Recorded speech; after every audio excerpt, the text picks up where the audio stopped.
The Shenzhou-18 flight crew, flight commander Ye Guangfu standing in the middle with flight crew Li Tong and Li Guangsu. And you can hear the loud cheer from the crowd. I mean, there's no red carpet here, but this certainly feels like a red carpet event. Lots of excitement here. The vibe is electric. I mean, this is a shared experience that we're all enjoying right now as people across China and the world are watching this together, and that's wonderful.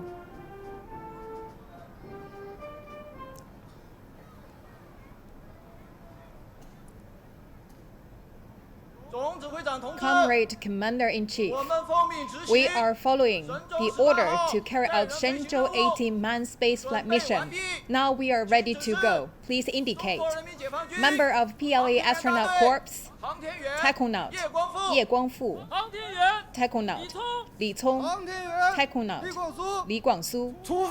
Proceed. Yes. Salute.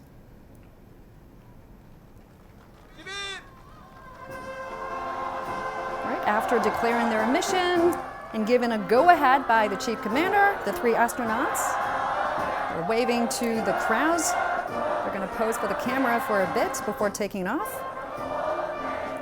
Really a mix of veteran astronauts and newcomers, and quite a young team as well. All of them were born in the 80s, so they're in their 30s and 40s. Flight Commander Ye Guangfu just got back from the space station about 2 years ago. But this will be his first time taking the role of flight commander. He's shouldering more responsibility at this time. He was born in 1980. He's from Sichuan province in South China. Well, he had trained for 11 years before making that first trip to space in 2022. And flight engineer Li Tong was born in 1989. He is from Hebei province, used to be a fighter jet pilot, and became a taikonaut in 2020. Guess what? He once said in an interview he wanted to be a singer when he was little, so I bet he can sing really well. Then you've got Li Guangsu. He was born in 1987. Is from Jiangsu province, used to be a pilot from the Air Force as well, and became a taikonaut in 2020, just as Li Tong did. So the two had been training together for quite some time. That's Mr. Yang Liwei, the first astronaut in China that's ever been to space. Crowds are cheering for them, wishing for them good luck and a smooth flight. They are waving to the crowd, smiling, big smile on their face, waving confidently.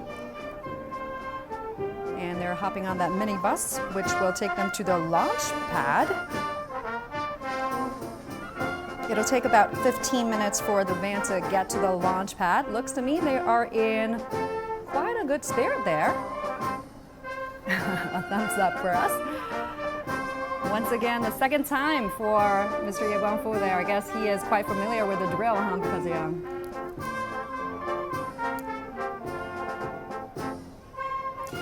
the weather seems to be pretty nice. Clear sky, an ideal weather for the launch.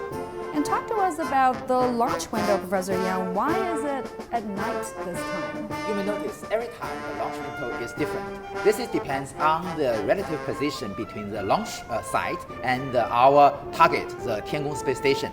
You know that the Tiangong space station is orbiting the Earth with the altitude about 400 kilometers above the Earth, and also the inclination or the angle between the orbital plane of Tiangong and the equatorial plane is about 41.5 degrees. But you know that the orbital plane is also changing very slowly in the orbit. So after several months or years, so the position will be different. So every time, if we want to reach the Tiangong space station with another spacecraft, either an Shenzhou spaceship or a Tianzhou cargo spacecraft, the basic requirement is that when the chasing spacecraft is entering the orbit, it must be in the same orbital plane of Tiangong space station. So this is the most important, the most essential requirement to the launch. So you can see every time we don't have other choices but to launch the spacecraft when the launch site is rotating along with the Earth when passing through the orbital plane of our Tiangong space station. So this is the reason why every time it is different. We can still remember last year it was in deep night. Right, right. And this is a beautiful view of the Wentian Hall, really an oasis in the Gobi Desert. They were really putting out all the efforts to make the astronauts stay there as comfortable and as refreshing as it can. The astronauts are now being transferred to the launch pad. They're going pretty slowly, under the speed of 50 kilometers per hour, giving people on the streets the chance to see them off. Yes. So I've been there almost 5 years before, and you know that's the best season of the Jiuquan satellite launcher is in June and July. So that's very beautiful. You can see the poplar forest. You know, I believe you've also been there before. You know that's the first time I saw the Milky Way with my naked eyes. Wow. So you can imagine how clear the sky is. But this season, you know that April, usually it is a sandy season. There are strong wind and also there are sometimes sandstorms. And you're looking at a landmark structure. This is called the Space Memorial Tower. It's more than 30 meters tall. The tower is pointing to the sky, symbolizing Chinese people's dream of exploring space. And you can see on the street more people cheering for them. These are the ground staffs, their family members. Students go to school here at the Space City. It's also a good time after school, right? So the students, they actually all the students you can can go hear there. the cheers from the students. They're in their school uniform. And it's that there are thousands of people there to see the astronauts off. They also include representatives from different organizations. There's only about 7 to 8 kilometers from the Wentian Hall to the launch tower. It's not that far. Because they're going at a relatively slower speed, the whole trip is going to take 15 minutes or so. Yes, because you know that Jiuquan Satellite Launch Center is more than 1,000 kilometers to the west of Beijing. So you know that here in Beijing it's already in the evening, but still in the Jiuquan Satellite Launch Center it's still in the afternoon. So you can see it's still very bright. We can see the good view of the sightseeing of the near the Jiuquan Satellite Launch Center. Although it is in the Gobi Desert, as you mentioned, but you know that it is in the, actually speaking, in the Alashan area of in Mongolia. So there are some Gobi Desert near, but also the terrain is very flat. So it is an ideal place for not only the launch, but also for the landing. Now that structure you're seeing is the Shenzhou Friendship Bridge, also known as the Rainbow Bridge by the locals. It's in the shape of a spaceship, symbolizing the brave spirit of the Shenzhou manned missions. Normally, what would be the schedule on a launch day for them before the launch? I mean, they must have had dinner by now, right? They had to put on the spacesuit, right? Yeah. They have to put on the suit 3 hours prior to you the know launch. that with the development of our technologies, it's already been very, very practical than before, and also we have already have very good experience on that. So their what the food they will eat has already been well prepared, and also will consider about their own their favorite. You mentioned that Mr. Yi Guangfu is from Sichuan province, so I believe that he will have some maybe spicy food. They've also gone through what we call level 3 medical quarantine ahead of the launch. They have to keep a certain distance from people who have not been under quarantine, right? Exactly. So that's very, very necessary. So keep them healthy is very, very important to ensure the safety and also ensure the success of the whole mission. That's very, very important. So the quarantine is not only conducted before the flight, but also when they get back, because you know that their immune system will be relatively weak after they experience microgravity more than half a year. So the quarantine procedure after they came back is also necessary. Now, the Dongfeng Aerospace City is massive. You've been there, Professor. Yes. It's got everything, right? There are schools for kids to exactly. go, so there are hotels, although all it's kinds not of very big, restaurants. but it has everything. Everything, even karaoke's, you know, for the astronauts or the ground staffs, for our heroes to have a bit of fun after work. Yeah. And that's great. And the name of the hotels and streets are quite fun, like Space Road or Universe Road. Yeah. And also, you know, that's the apartment they stay for the astronaut called Wentian. So it's also the place where we Chinese people fulfill our dream to go to the outer space. Do we know who are sitting on the van with the astronauts usually? Medics? Or support staff? Yes, what you mentioned, the staff, it belongs to what we call the astronaut system. The astronaut system not only in charge of the manufacturing of the EVA and IVA spacesuits, but also in charge of the health monitoring and also other issues related to the astronauts themselves. The suits look pretty heavy. How much do they weigh? Not very heavy. You see, this is what we've seen is the IVA spacesuit. They only wear this suit inside the cabin. When they go out, they will wear the what called the 飞天 2 EVA spacesuit. That's much heavier, more than 100 kilograms. But for the IVA spacesuit, is only the second protection to keep it safe from the vacuum condition. You know that's it because it must have a airtight sealing when their face mask is closed. So you know usually they need a ventilation device, very small.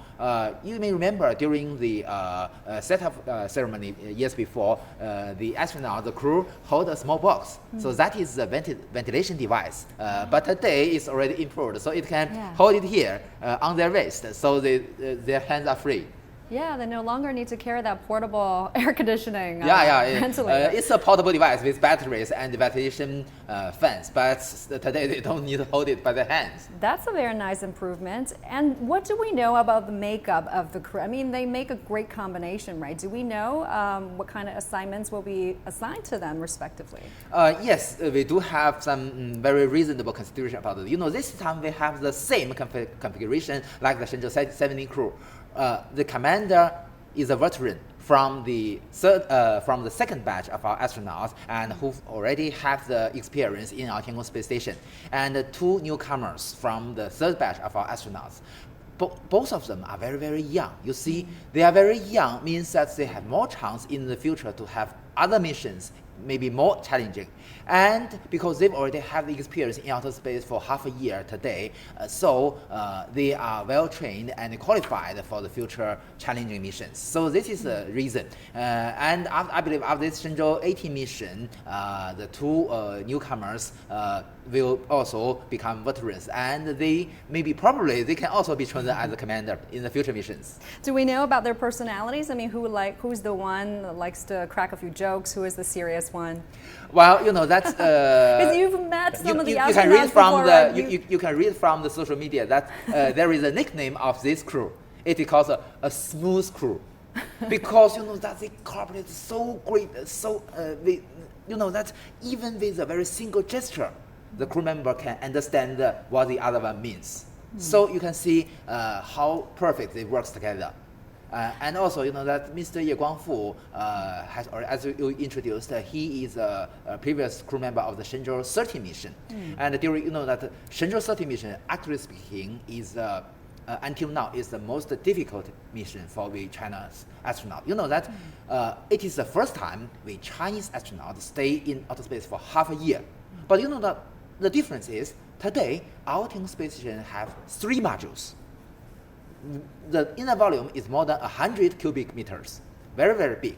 But you know that during the Shenzhou-18 mission, they only have 1 module, the Tianhe-1 core module, and they need to stay there for half a year, the first time. So it's really tough for them. We can already see the launch tower from afar. Let's also take a look at the features of the rocket. The Long March 2F Y-18 manned carrier rocket is taking the Shenzhou-18 crew to space. A veteran rocket developer tells CGTN Sun Ye what makes this model and China's famous Long March rocket family so reliable.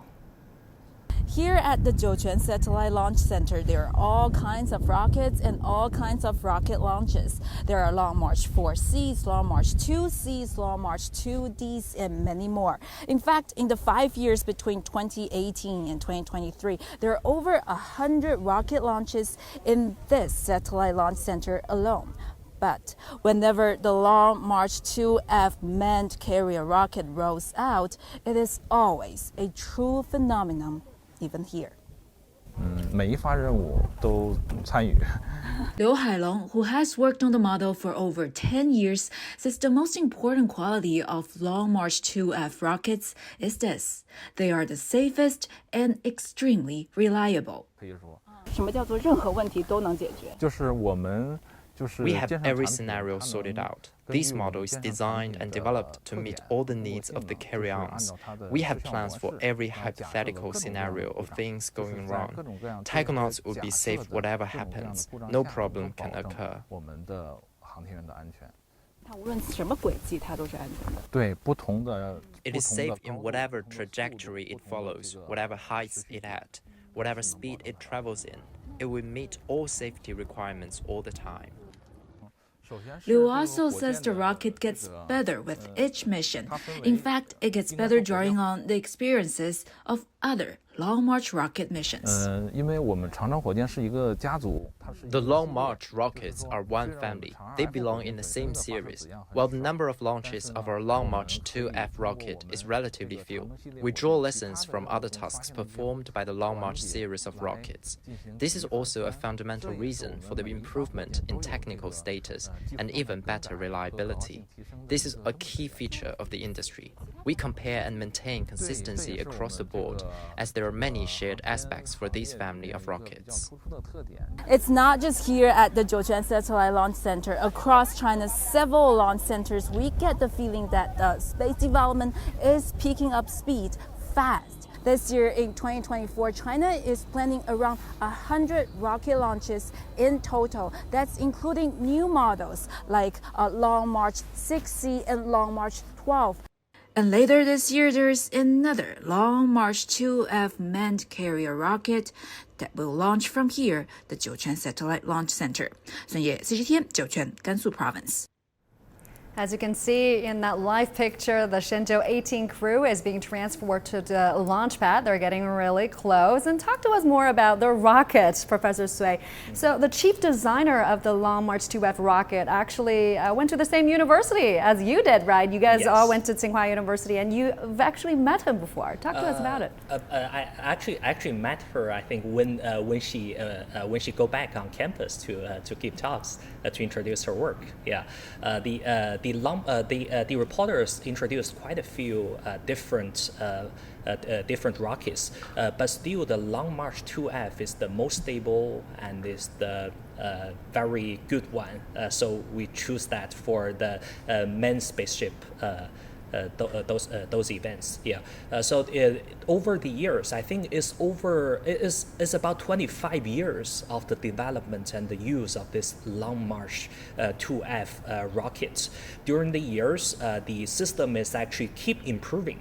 You know that for spaceships, for rockets, we're not gonna make, say, very tremendous new designs from time to time. We're gonna have incremental, step-by-step improvements of the system. So over the years, we see the engines keep improving, the structure, reliability, and the materials keep improving, the electronics getting better and better, and also in recent year, the level of autonomy or intelligent control is increasing also pretty fast. So over the years, a number of upgrades has been made to the rocket, right, to improve its reliability and safety of a launch. And in fact, this rocket has never failed a crewed mission before. The escape tower has never been used, and that's a really good tracking record, isn't it, Professor? Exactly. You see, Qiu Yan, you know that the Long March 2F is what we call a 2.5-stage rocket. So it is a mid-sized rocket with the core stage have a diameter of 3.35 meters, which was widely used by the Long March 2, Long March 3, and the Long March 4 series in China. And you know that's the it also has 4 boosters, each with a diameter of 2.25 meters. So this is you can see the crew has arrived at the launch pad, waving to cameras. They will be going into that elevator that's going to take them to the 9th floor at the launch tower. The launch tower hasn't fully opened, so you cannot see the rockets just yet.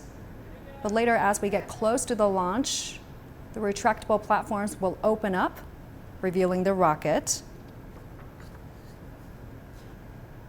So together with them, you will see the ground team from 2 systems mainly. One from the what we already discussed, the astronaut system, who are in charge of carrying the health conditions of the astronauts, maintenance of the IVA spacesuits, and also we have the team from the spaceship system. So they will help the astronauts to configure the status of the spacecraft and also check if everything is okay. Yeah, and the launch tower is made of steel to withstand extreme forces during a rocket launch, so it's said to be extremely stable. The astronauts are in an explosion-proof elevator as well. And you can see the white tube, right? That's an escape tube, isn't it? Emergency escape tube. Yes, exactly. Not only the astronauts, but also, that the ground staff, if anything wrong happens, that at this moment, it's already begin, I believe that maybe complete the fueling procedure.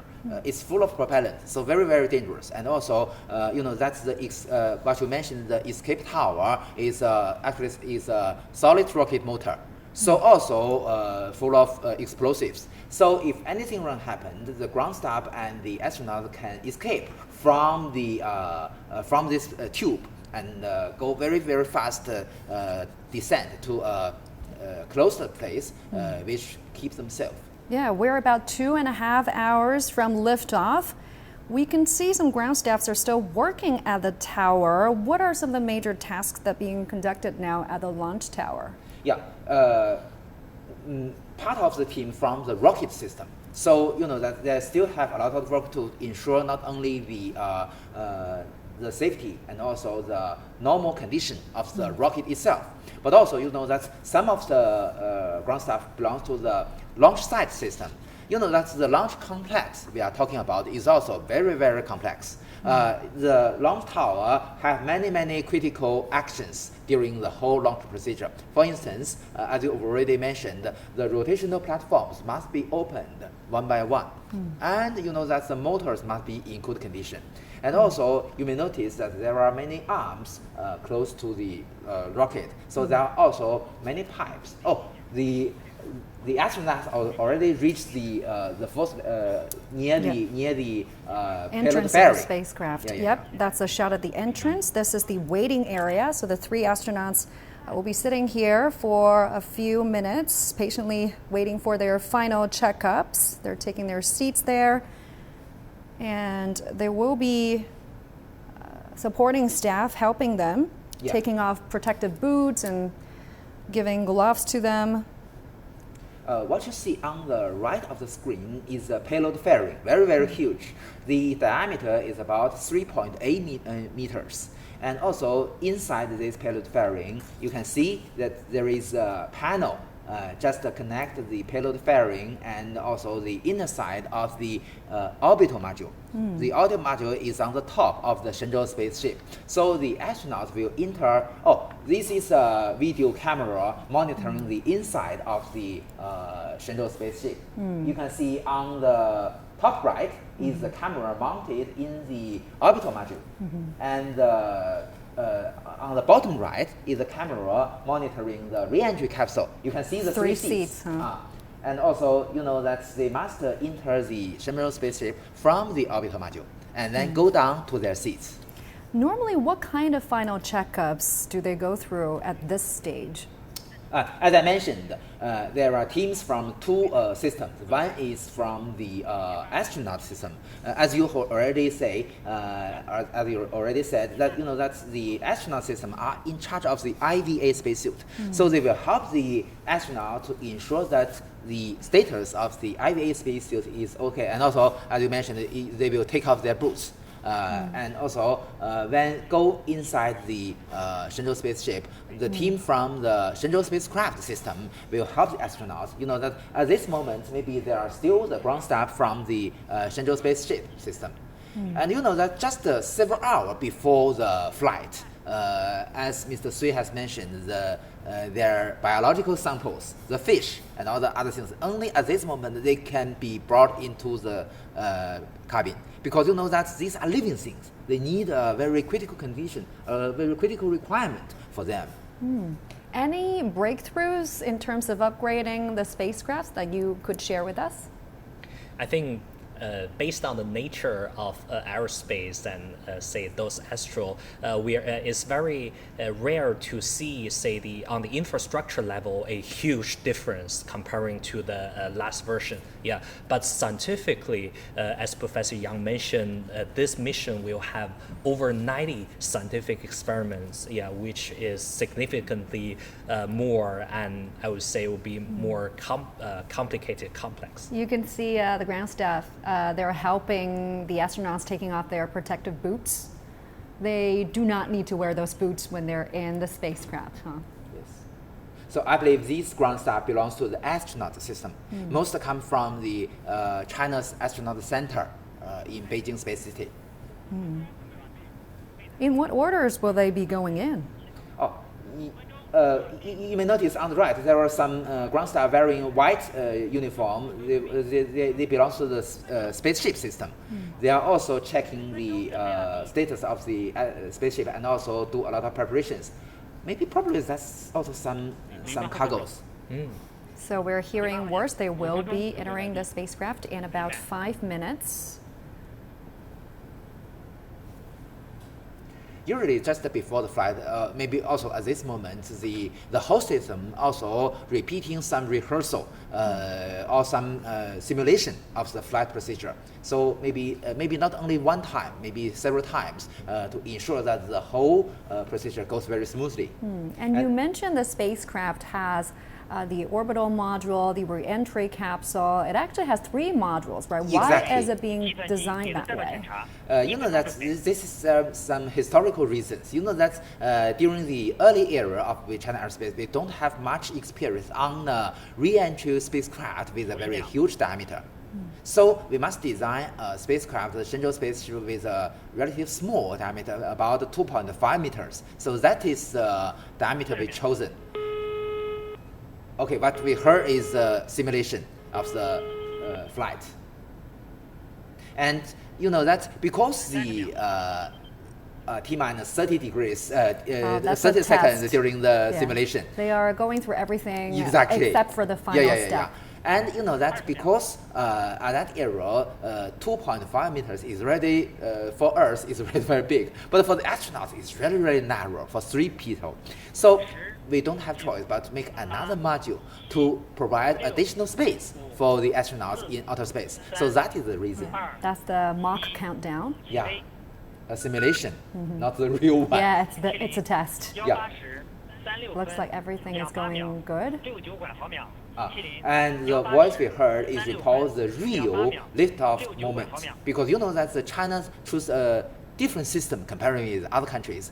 The time 0 in other countries with the moment of liftoff, but in China, 0 means ignition, so it's different. So that is the reason every time after the liftoff, so you may hear this voice to report the real liftoff time. And I guess that'll be a very exciting moment for the 2 new astronauts that'll be soon board the spacecraft for their mission. What kind of trainings do these astronauts go through, Professor Sui? Do we know? They actually need to go through a lot of training procedures, ranging from the study of basic math, mechanics, science, and also physical trainings. And because you see, in the space for 6 months or so, they basically need to do everything by themselves. Yeah, they need to know the equipments very well. They need to know how to do the scientific experiments. They need to be able to deal with any type of emergencies. All of these need to be trained before the launch of this mission. And talk to us more about their lives in space, right? Do they have a daily routine in space? I mean, what factors are taken into consideration I think creating such routine? Yeah, it's going to be different from our daily living on Earth, but they still need to keep their clock, their biological clock, right? So as Professor Yang mentioned, they've already had their dinner. They're not gonna have dinner right now or at say 7 p.m. or something. Before the launch, they're trying to fit their new biological clock. Yeah, just like that. If we are flying to Europe, we are gonna have a time difference. They're gonna fit their time difference and their new clock in space right before the launch of the mission. Yeah, they Yeah. probably have to stay up all night today. Huh? Not exactly. You see that they will only stay in the Shenzhou spacecraft for 6.5 hours before the docking. So we've already choose the faster rendezvous and docking. The astronauts today is already very, very convenient than before. You know that during the first crewed rendezvous and docking mission in the Shenzhou-9 mission and the Shenzhou-10 mission, the astronauts need to stay in the Shenzhou spacecraft for about 2 days. So that's a little bit tough because you know that the inner volume is really, really small, very, very narrow space. So not so comfortable when they compare with their time in the space station. And it is very interesting, you know, that in other countries, especially since the start of the manned space era, you know that they have formed the tradition. The male astronauts will during their trip from their hotel to the launch pad, they will stop in a certain point and pee to the view of the ground vehicle. So they've already formed this tradition since Gagarin, the first flight. And what kind of impact will it have on the astronauts living in space for 6 months? Actually speaking, they will face this very crucial condition, and we must be well considered and well trained for this. The first one is the loss of bones, because of you don't have any stimulation from the gravity, so your bones will be weaker and weaker, and not only your bones, but also your cardiovascular system and muscles and your neural system. So we must be well trained for that. So the physical exercise is extremely important for the astronaut to keep them healthy and to ensure their safety, especially during the return. Because you know that not only during the liftoff, but also during the return, they will experience the G-forces normally about 3 to 4 times greater than your own mass. And also the intensive vibration will also, they must adapt that and be well trained about that. And they can work out there up in space, right? Absolutely. They have treadmills up there. But you know that's yes, and also you know that the challenge is the training is not only solving the problem you met during the normal process, and also it's more tough to training of the abnormal cases. For instance, what I mentioned, the G-forces in emergency escape will reach to about 8 to 10 times your own mass. So you can see how tough it is. And for the, you know, that's all the 3 crew members are chosen as categorized as the pilots. For the pilots, not only you must be normal during this 8 to 10 G, but also they must have the capability to do any operations at these circumstances. So that's a real, very tough, challenging training for them. Moreover, you see, they can survive at least for 2 days in a very, very unfriendly environment. For instance, they were trained in the Badan-Jilin desert for 2 days. Every member, no exception, can survive. They only have very limited supplies. So this training are also very necessary. And what else has been done on the front of health management for the crew? Yeah, they actually need to go through, as we mentioned, their quarantine is actually trying to keep them healthy before the launch. And before that, they actually have good diet, good healthy training, and sports training, and a lot of different, medication observations, monitoring, making sure that they are healthy. Yeah, because when they are in the space, they can only have telemedicine with our medical doctors on Earth, right? So a lot of treatments will not be available in the space. So they do have medical support when they're up there. Yes, not only during their flight in the orbit, but also before and after the flight. So the medical team is a very big team, not only monitoring their biological parameters, but also doing a lot of things such as, for instance, design such as you mentioned, the diet and also their daily schedule. Usually, you know that. Just when the time is close to their return, they will increase their exercise every day. Because you know that after half the year in orbit, even if you already have so much exercise, and even if you will have a very good nutrition, but still you need to enhance your bones, your strength, your muscles during the return procedure, because you must face not only the normal return, also the G forces will be 3 to 4G. But in abnormal cases, it will be very, very tough for them. And my friends, Miss Yi-So-Yan from Korea, also there you experienced have this. it. I think this is one of the astronauts. I think this is Li Guangcong standing up. Li Guangsu. Li Guangsu, sorry. 03. 03. 03, the code That's is his 03. code He number. will enter first, because the commander needs to sit in the middle, so he must be the last one. So Li Guangsu is sliding in to this is the orbital module, and then he will descend to the re-entry module.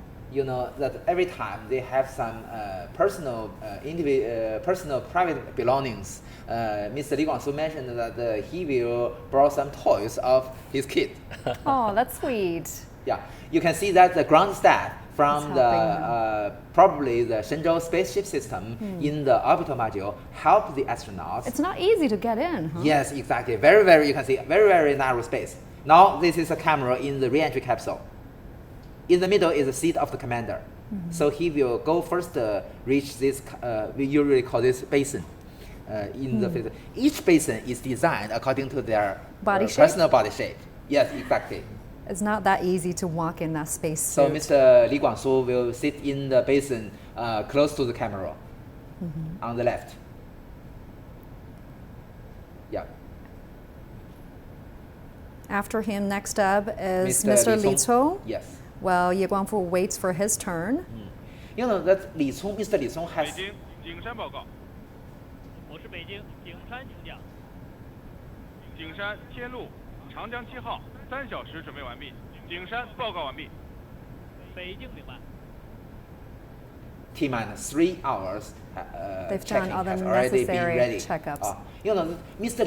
Li Cong is what we call the 02. 02 has a very important task. What is it? Yeah. During the landing, he is in charge of the button to cut off the parachute. Okay. Yeah. That is a very important task. Very, very important. You know, during the history, we only have a perfect landing vertically during the Shenzhou-6 mission and the Shenzhou-13 mission. Only in these two missions, the Shenzhou re-entry capsule stand there vertically. So the other ones, they landed on the side? Yeah, they lie down. Rotations. You know that a vertical landing will be more comfort. But you know, this raises a very high requirement to the parachute cutter. There's a yellow bag there with some manuals and necessary checkup stuffs in there. Yeah, and Mr. Li Cong is the youngest guy in this crew, only 35 years old. Okay, Now commander. the flight commander, Ye Guangfu. This is second mission, and Mr. Ye Guangfu will break the record of the duration of stay in outer space for our Chinese technonauts. A very short gap between the two missions, huh? Yes, not only the 2 gap, years, you know that 9 days. he's already in outer space for half a year. So this is another half a year. So after this mission, he will stay the first astronaut in China that stay in the orbit for 1 year. Look at that, a record breaker. A red baker, yes. Now, what's different for him is that he will be staying in the orbital module for a bit, completing the final status checks, as he is the flight commander. Yeah. After all the final checkups, he will descend into the re-entry module. Yeah. So this is we see that these 华山报告 cameras. 我是北京华山请讲。华山3小时准备完毕。北京明白。 We're a little over 2 hours till T-minus the 3 liftoff. hours preparation has already been done. Yep. I You mean, can they see- will be staying in the spacecraft for more than 2 hours before the Flight. blast off. Yes. What kind of procedures will they go through at this stage? Well, you know that there are a lot of work to do. So first, when all the 3 crew members has already entered the re-entry capsule, they must, with the help of the ground staff, they must close the hatch between the orbital module and the re-entry capsule, and then the hatch on the side of the orbital module will also be closed. and then another hatch on the payload ferry. So there are 3 hatches they need to close. And also, during this procedure, we must check if it is already formed the what we call the airtight sealings. So keep the pressure of the inner volumes atmosphere is extremely critical to ensure the safety and life of our astronauts. And also, not only the airtight sealing of the cabin will be examined, but also their IVA spacesuit. After they close their helmet, face mask, they will also check this. So on your right, we are seeing a great look of what's inside the re-entry module. That is where the 3 astronauts will be staying. Talk to us more about what are we seeing inside that capsule. What is that big yellow bag hanging on the wall? You know, there are some cargoes together with the astronauts. Not only we need these cargoes for maybe, that's because, what you asked is in the re-entry capsule.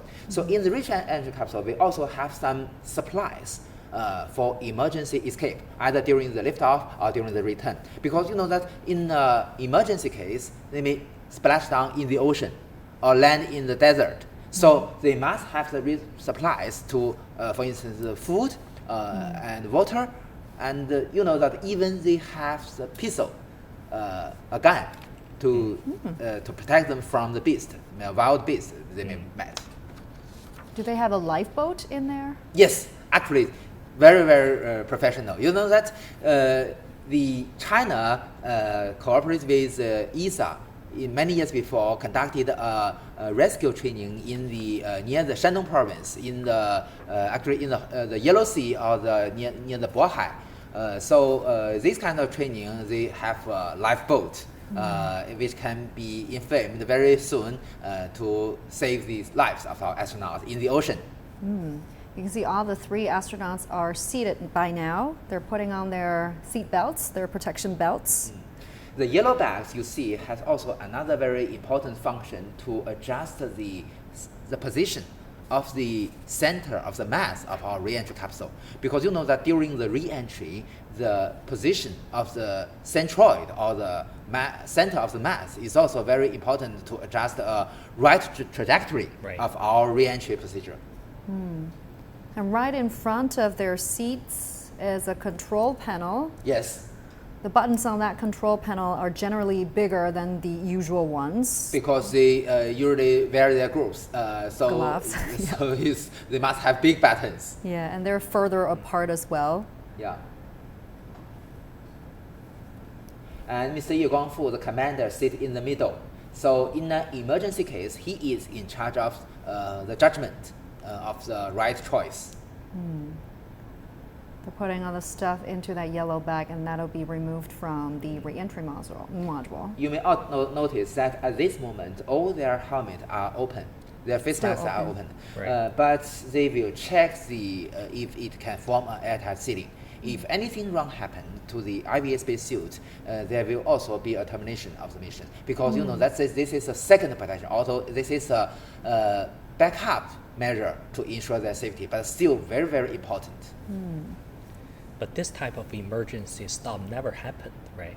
Yeah, never happened for us with China before. Right. But they do have a tragedy in the Soyuz-11 missions. You know, that during the Soyuz-11 missions in 1971, the 3 cosmonauts lost their lives because they don't have IVA spacesuits. I would imagine they have to go through a number of emergency trainings, right? Tons of emergency trainings. Whereas there is an emergency in space, you don't really have much time to think. They have to make immediate actions. I mean, what types of major emergencies are out there at the space station? Quite right.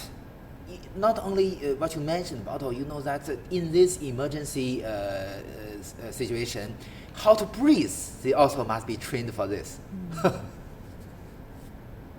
And also, you know that it's relatively safe when they already in the orbit. But still, you know that I can still remember that during the Shenzhou-18 mission, there is a fake signal of the sensors. So Mr. Jing Haipeng called that there is a fire in the orbital module. So you can see how dangerous it is. Yeah, fire, depressurization, leak of ammonia. Yeah, those are some exactly. of the risks. Yeah. So what you mentioned, the leakage of the pipe is also a very important task for this Shenzhou-18 mission, because they will provide some protections during the EVA for the pipes and also the cables outside our Tiangong space station. Because we cannot afford that if any space debris hits these very critical parts. What are they doing now? Looks like they're connecting some kind of pipes, And, tubes. Yes, you know that there are all kinds of safety belt for them. They must fasten all the safety belt for them, because not only they will experience the G forces, but also have the intensive vibration during the ascent stage. And also they must check if everything goes okay. Not only what we already discussed about the IVA space suit, but also everything inside their cabin.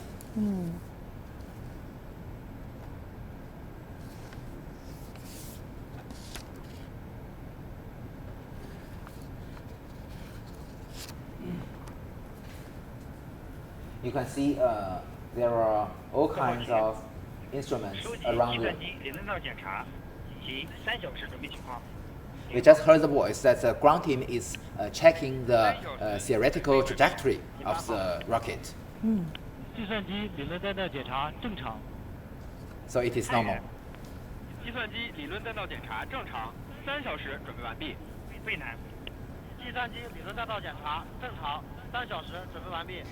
All the procedures for the T-3 hours preparation has already been accomplished. Yeah.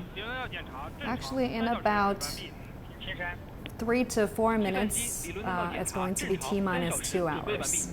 We're getting closer to the blast off. 3小时准备完毕。计算机理论弹道检查正常，3小时准备完毕。天舱，3小时准备完毕。 So the launch procedure is not only the business of the spacecraft or the astronauts, but a big system. The whole system includes not only the launch site, the Shenzhou spacecraft, the rocket, but also the telemetry control and also other communication stations in China, and also some of the space tracking ships in the Pacific Ocean. Do they have entertainment activities other than work? Do they have off days when they're in space? Well, you see that I can still remember that Mr. Yu Guangfu, you know that he's a former crew member of the Shenzhou-18 mission. I can still remember that during the just several hours before the Shenzhou-18 mission, Yaping, who is also the crew member of the Shenzhou-18 mission, just posted in the WeChat moment. It is a good entertainment for her. Oh, yeah. But this also shows that she's full of confidence. Even at this moment, she can post the WeChat moment. Oh yeah. Yeah. Oh, look at that long stick Ye Guangfu is using. So that's because you know that will be fastened the seat belt in the basin, and if they want to push the buttons, they need use this one. What kind of food will they have up there? Do they get to choose their own meal plans? They also have food inside this re-entry capsule, but they don't have the heaters to eat the hot food at this stage, because that's the what we call a kitchen is in the orbital module. So only when they already come into the orbit and open the hatch between the orbital module and the re-entry capsule, at this moment they can have some hot food. And I suppose they cannot take showers when they're up there, huh? Not only during this flight in the Shenzhou spaceship, but also no chance in the space station. They will wipe their skin. Sponge bath. Yeah, exactly. Professor Ni earlier mentioned that how will they be, having haircuts? Right. They will help each other. Each was trained for this. So they do a lot of training. Yeah, you can see stuff. all kinds of training for their daily life, for very professional missions, right?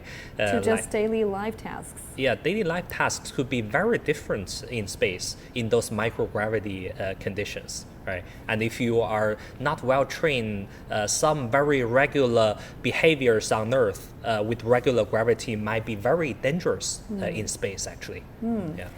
Professor Nie, you actually work in the field of AI and brain-computer interface. You mentioned some of the experiments that they are bringing to space include experiments on brain-computer interface. Right, because they're going to do all kinds of studies, frontier research in the space station.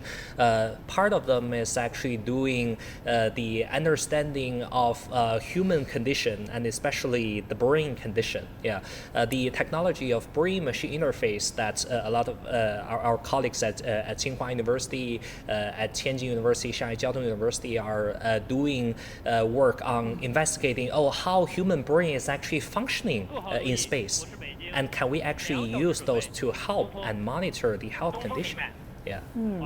Okay, we just heard from the ground commander, T-2 hours and counting. So what kind of experiment outcomes are you most looking forward to? I'm actually looking forward to the new animal experiments like the zebrafish experiment I've just explained, and also some stem cell experiments of plants, because that will lead to new understanding of how are we going to grow new possible plants on Earth. And also there will be a lot of material science and mechanics and also space health experiments I think in this batch of research. We'll see a lot of them. But my personal favorite would be seeing the human-related research on understanding, protecting the astronauts. Right. And we're hearing words our reporter Sun Ye is following the Shenzhou-18 launch on the ground at the Jiuquan Satellite Launch Center. She is joining us live now. Sun Ye, what do you have for us now? Hey there, Qiu Yuan. I'm saying hello to you again at perhaps the best viewing point for the spectacle. This evening, we are again 1.5 kilometers away from the launch pad. We are 1.5 kilometers away from the rocket.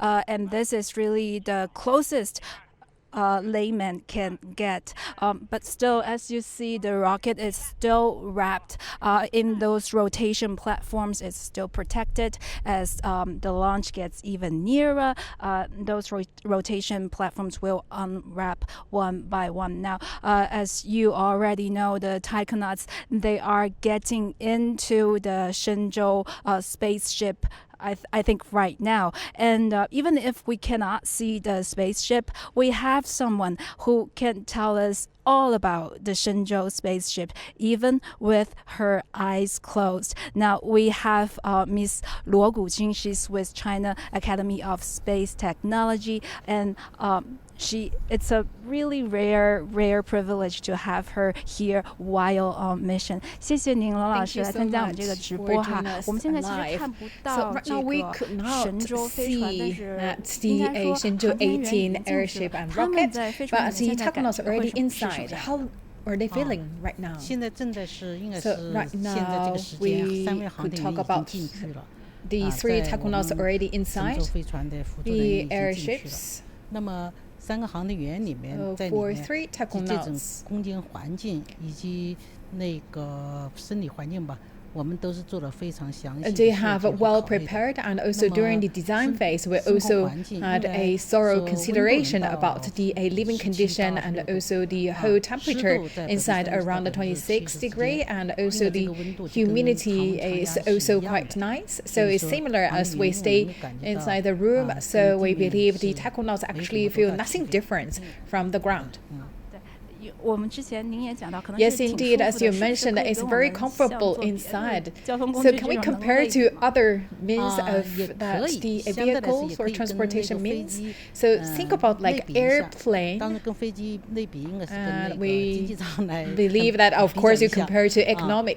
The 它是 seats 但是它这个 that we talk 躺 about 着的这个位置，应该还是相 that's 对来 the 说是比较 eight 舒服的。 very comfortable for even more 坐 comfortable. 飞机一样哈。 For 另外 taikonauts， 我们其实实每一次来这儿 So 看 every 神舟 time 飞船 when 它要 we 发射，我们知道 visited 神 this 舟飞船它是 place to 非常安全、 witness 非 the A 常 blast 可靠 off 的 of 一 the 款 A 飞船，但是 Shenzhou 它为这一次任务 aircraft and 有 also the 改变吗？ rockets. Anything 啊 changed 这 this 个 time for 是 this mission 是神舟 specifically? 飞船是一 So 个 for 载人飞 Shenzhou, 船的 as the a 交通工 manned 具，在我们来 spaceship, 说是。 for us 那么 it's a 这个飞 man of 船进行 transportation. 来说是已经 So 30 for 年了。 us, 那 actually, 么为 the 了这 whole 个 tap 神 or 舟 series 我们 of 一 the 直是以 Shenzhou, 那个 actually 安 that's 全 already 可靠 that 保航这个 fixed 生产 used 线 for 为 more than 主 3 导。 decades. For 啊 us, 是 the 要 main 为主要 purpose 思想和 for 主导 these 方向。 aircraft, 那么 the 但是呢， airship 随着 is 时代 for 时间长，也 sending 有 the 一些进步， technonauts 或 to 者 the 说 space. 改 Of 进。 course, we 那 have 么 made 我们的 improvements 改进 along 之 with the 前，咱们飞船改 advancement 进 of 之 the 前，任何改 technologies. 进都是要 And we 经 talk 过 about 地 each 面 and 非 every 常充分的验 improvement 证以及 that 天 has 上的验 gone 证， through 才能 rounds of 实 rounds of 施到我们的 tests 载人 on 飞船 ground 上 and 面。 also 那 in 么这次载人飞 space. 船改进呢， So this 主 time, 要体 talking 现 about 在 that 两个 the 方面嘛。 improvements, 一 I 个 believe 方 two 面就 things I would 是 like to share 那 with you. 个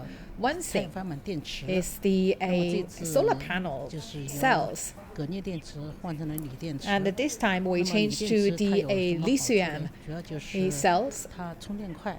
So it can charge very even faster and lighter weight and also smaller in size. So for the a same content actually show more benefits and also actually it can get adapted to different kind of environment. 谢谢罗老师， Thank 非 you 常感谢 very 您 much. 抽这 Thank 时 you 间 for 来跟我 your 们讲讲 time 在 to 做神 talk 舟飞 about 船 that 是什么 how 样的，然 that 后 we feel 在神舟 when that 有这个神舟 technonaut sitting 飞船的 inside 升级， and 我 also 们 the 今天会看 improvements 看这 made 个 this time 这个 for 神 the 舟 mission 乘组哈会 and 不会 we 在 will very 坐 soon 飞船的时候 see that the 说一些 technauts 什么用 will 户 be 体 in the 验？ space and wait 谢谢 for 罗老师。 their feelings to share with Now, us. Thank you very much. Now, Ms. Luo, just share with us what does it feels like to be riding in that spaceship. Now, earlier we've also talked to a rocket expert, and he said that riding the Long March 2F manned carrier rocket, it's something like driving or staying in a Mercedes-Benz. It's comfortable, it's smooth. You only get that extra G when you've gone for a while. Now, I have one more piece of good news for tonight. Now, it's windy and it's still bright sunlight right now, but tonight it's a full moon night. And we've just checked. The moonrise is somewhere around 2030. So I think it's fair reason that we can tone up our expectation for tonight a little bit more. Wow, it's nice that we can get a view of the full moon as the backdrop of this rocket launch. That'll be really incredible. Thank you very much, seeing it live for us at the Jiuquan Satellite Launch Center. You're now watching our special coverage of the launch of China's Shenzhou-18 crewed mission. The 3 taikonauts have entered the cabin, and the spaceship will blast off from the Jiuquan Satellite Launch Center in less than 2 hours. So stay tuned to that. And before that, I'll hand things over to my colleague Xia Cheng for some major news making headlines across the world. Xia Cheng. Thank you, Qiu Yuan. So first up, China has reaffirmed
号注意，我是景山。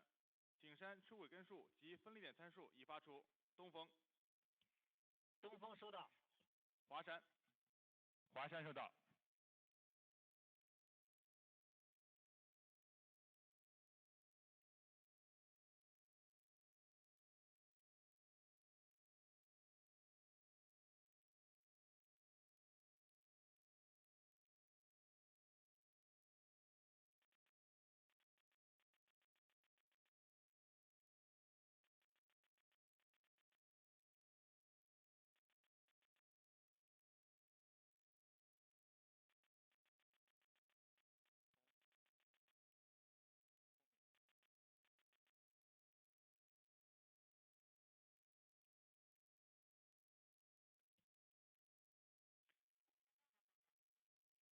各号注意，我是东风，各号停，收集第一次综合检查情况。景山。景山明白。华山。华山明白。08号。第一次综合检查正常。太原。第一次综合检查正常。渭南。第一次综合检查正常。青岛。第一次综合检查正常。酒泉。第一次综合检查正常。千山。第一次综合检查正常。双城。第一次综合检查正常。5号。第一次综合检查正常。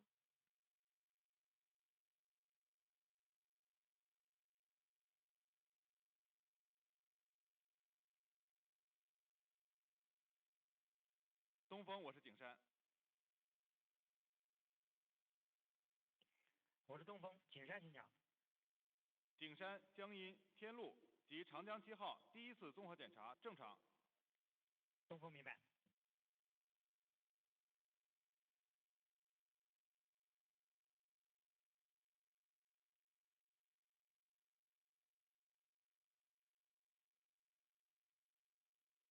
东风，我是华山。我是东风，华山请讲。华山第一次综合检查正常。东风明白。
北京东风报告。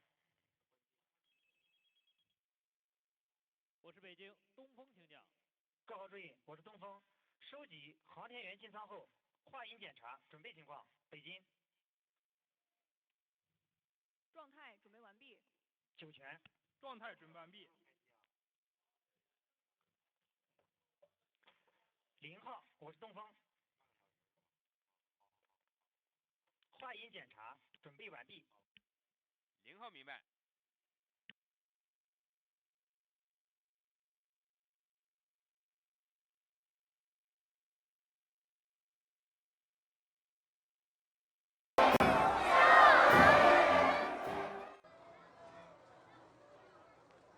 航天员叶光富，航天员李聪，航天员李广苏，出发！是，敬礼。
东风，我是0号，航天员进舱后换衣检查正常。东风明白。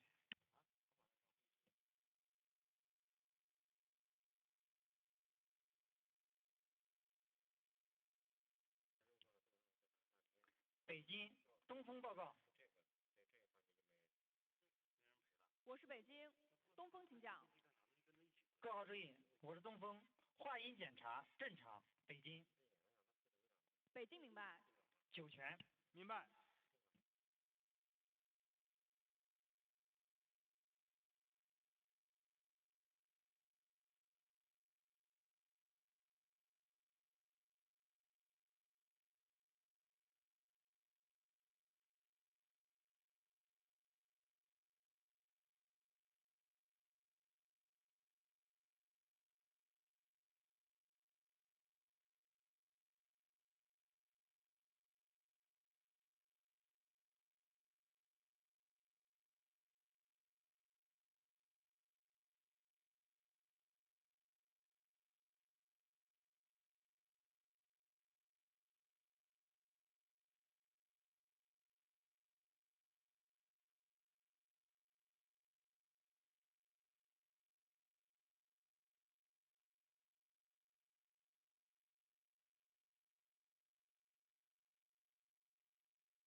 东风，我是景山。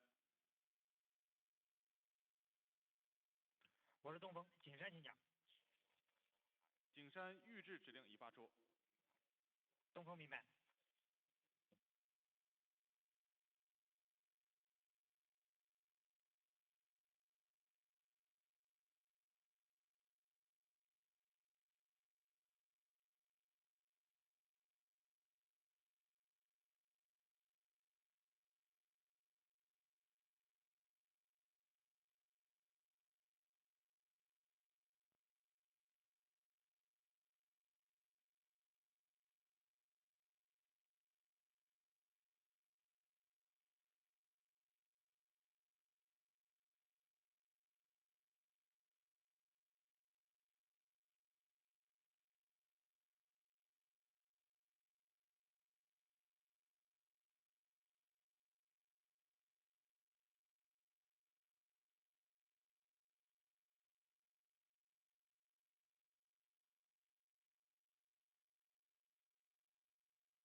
京，景山报告。我是北京，景山请讲。景山报告测量船当前海况及2小时准备情况。长江7号海况4级，浪高1.5米，风力2级，能见度15公里。景山、天路、长江7号2小时准备完毕。景山报告完毕。北京明白。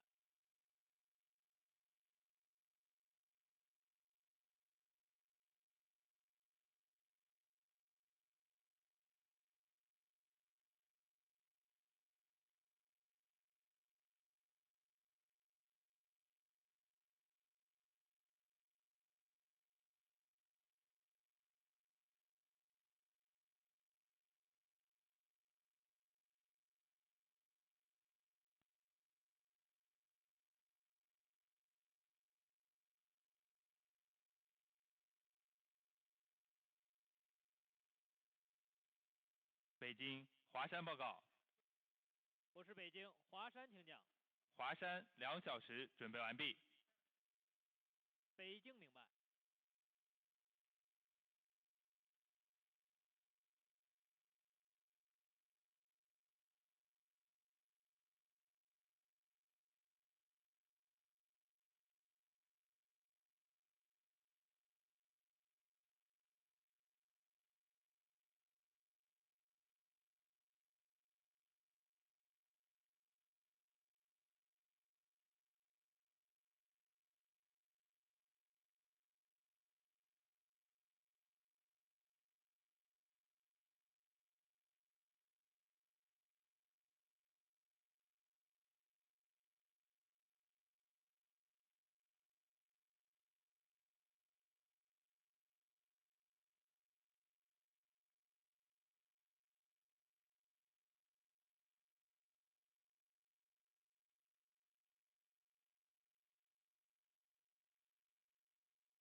各号注意，收集2小时准备情况。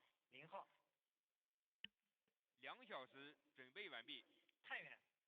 2小时准备完毕。渭南。2小时准备完毕。青岛。2小时准备完毕。酒泉。2小时准备完毕。青山。2小时准备完毕。双城。2小时准备完毕。 5号。2小时准备完毕。天发。2小时准备完毕。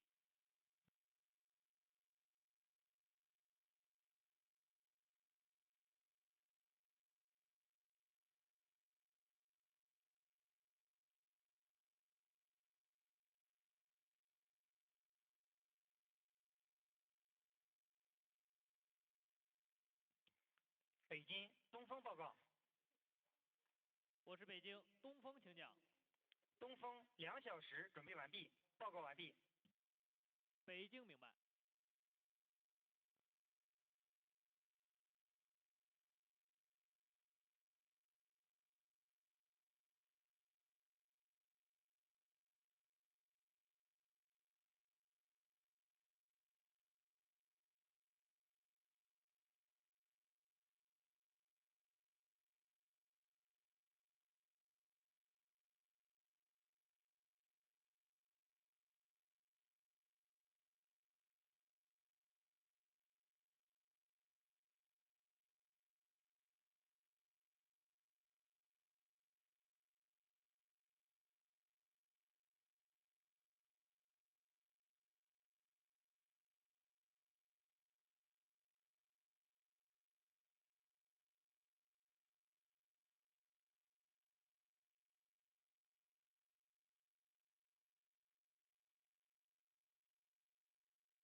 important point for the launch procedure. You see now on the right of the screen is the camera, video camera mounted in the re-entry capsule. And you can see that all the 3 crew members of the Shenzhou-18 have already been ready. That is and now you can see the launch service tower.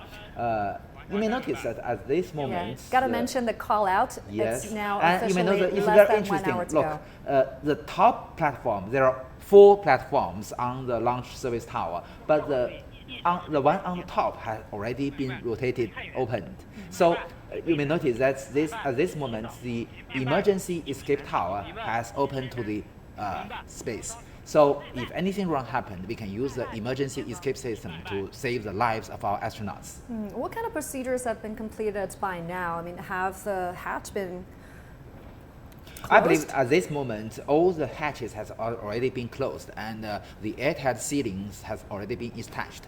And at this moment, they still have some ground staff, either from the astronaut system or from the mainly from the Shenzhou spaceship systems, still do some logistics for the launch. And just several minutes later, all of them will withdrawn from the launch complex. But at this moment, still, as you mentioned, the checking is still going on. So there are, millions of parts and components in the carrier rocket and also in the Shenzhou spaceships. So we must ensure the reliability and the proper procedure of every subsystem.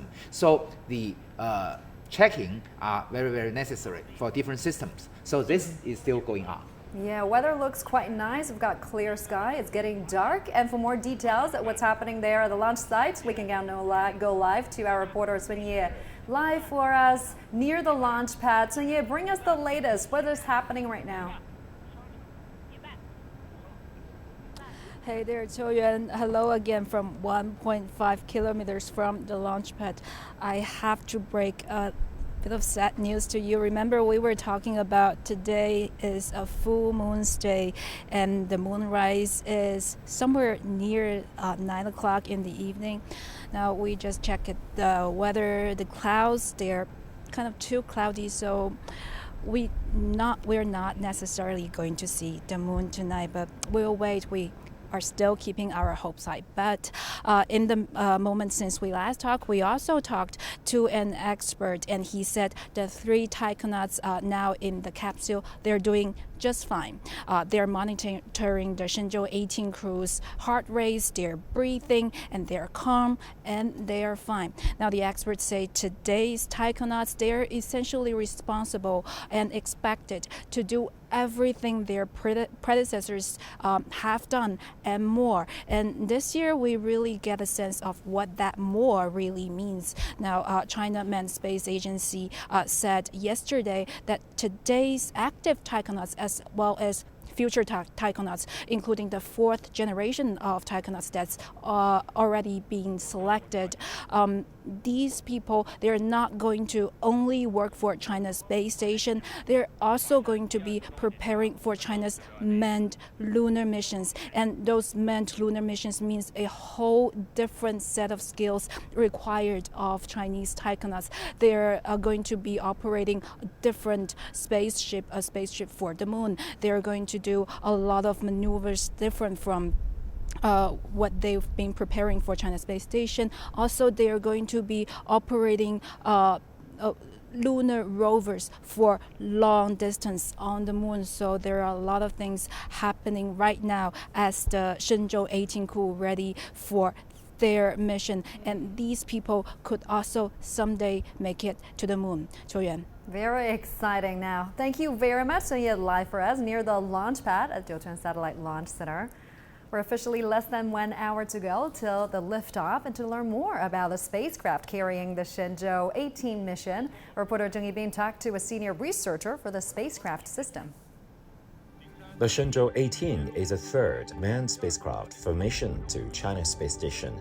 It has the same design as Shenzhou-16, 17, and the following 19 spacecraft. From the general technical state, there are the orbital module, the re-entry module, and the propellant module. And there are solar panels and the engines. They are consistent with the previous technological designs. The biggest difference this time is upgrade to the spacecraft's battery.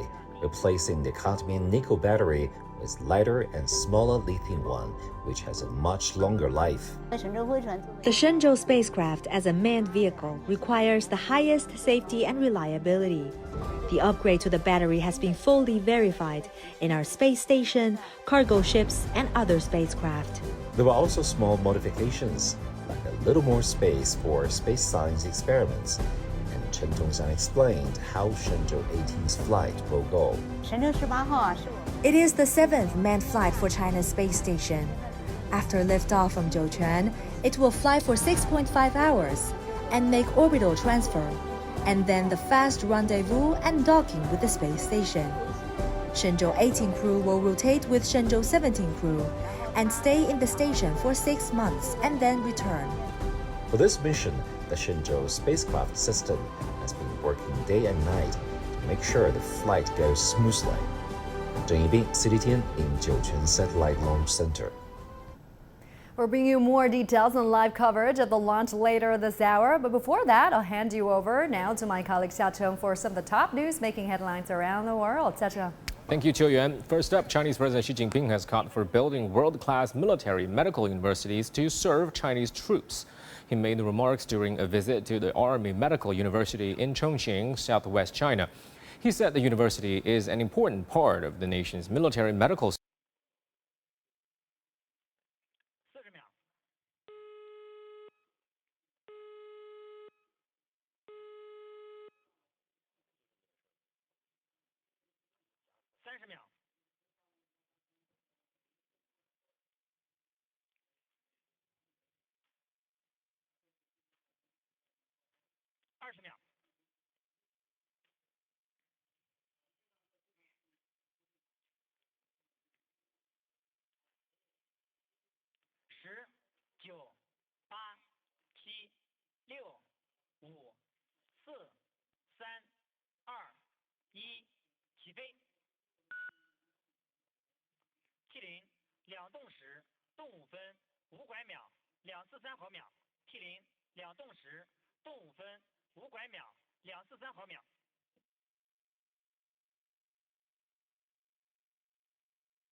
我是东风，各号请收集第二次综合检查情况。景山。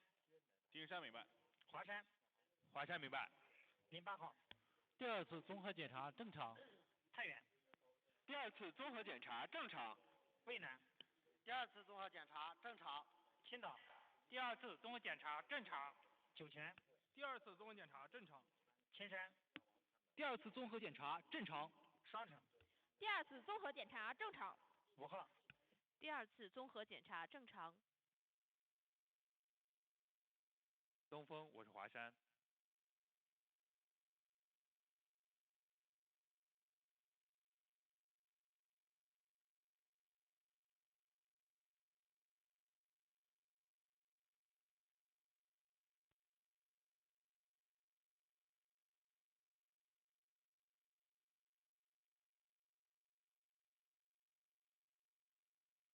东风，我是景山。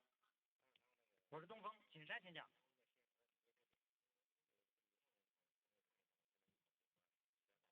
我是东风，景山请讲。景山江阴天路长江7号第二次综合检查正常。东风明白。东风，我是华山。我是东风，华山请讲。华山第二次综合检查正常。东风明白。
京景山报告。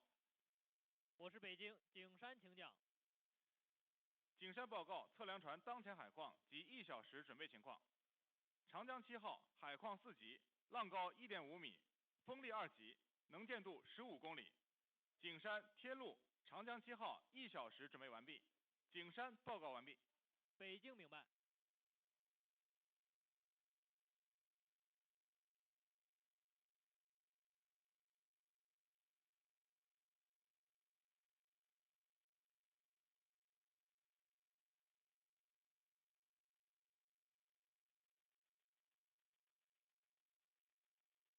北京华山报告。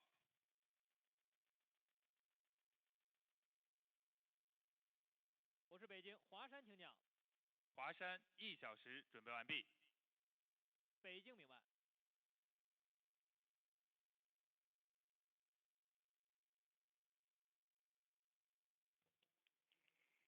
各号注意，收集1小时准备情况。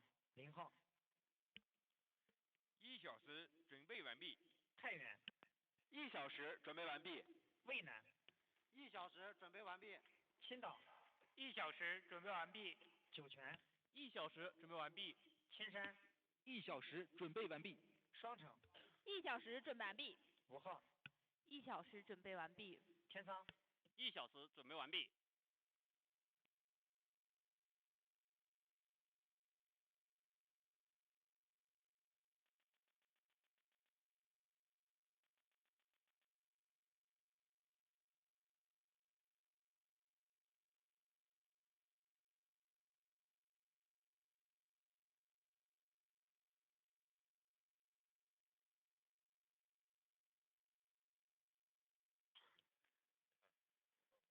北京东风报告。我是北京东风，请讲。东风1小时准备完毕，报告完毕。北京明白。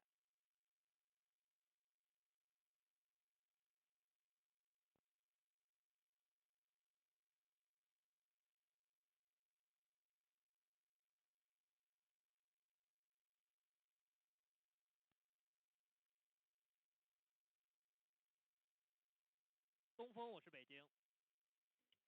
东风到。全区各号1小时准备完毕，30分钟准备及后续口令由你下达。东风。东风明白。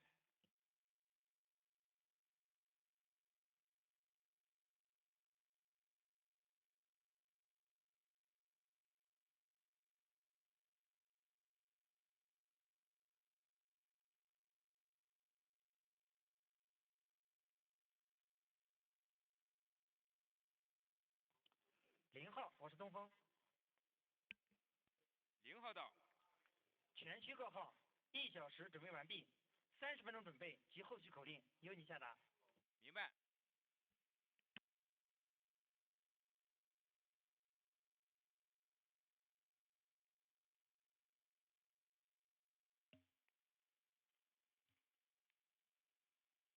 神舟，我是0号。现在起，神舟18号由0号指挥。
tower has opened, Yeah. except for the last part that is enclosing the spacecraft. You see, for the launch complex, we built that in 1990s. It has 4 rotational platforms, but very interesting, the first one on the top will be opened.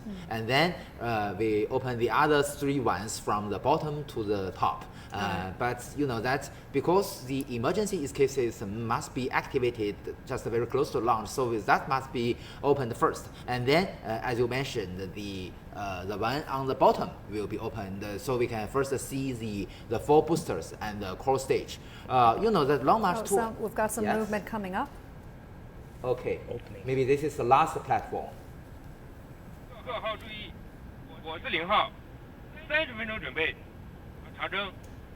30 That's minutes. T minus 30 minutes. Yes, that is the spacecraft. You can see this is the fairing covering the spacecraft. And right now the 3 astronauts are strapped in. 08号。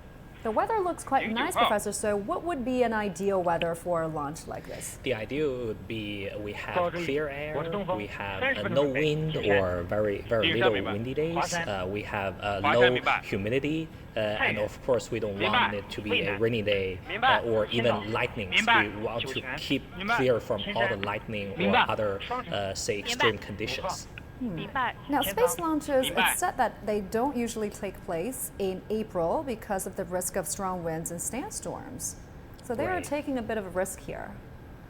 Yeah, I think because of usually in the spring, even we're in Beijing, we feel the weather changing dramatically in April. Yeah, that's pretty much the same in the northern part of China. Yeah, so usually they try to prevent this period, but as Professor Yang mentioned, they have specific reasons for a lot of prerequisites need to meet in order to fit the schedule of the launching.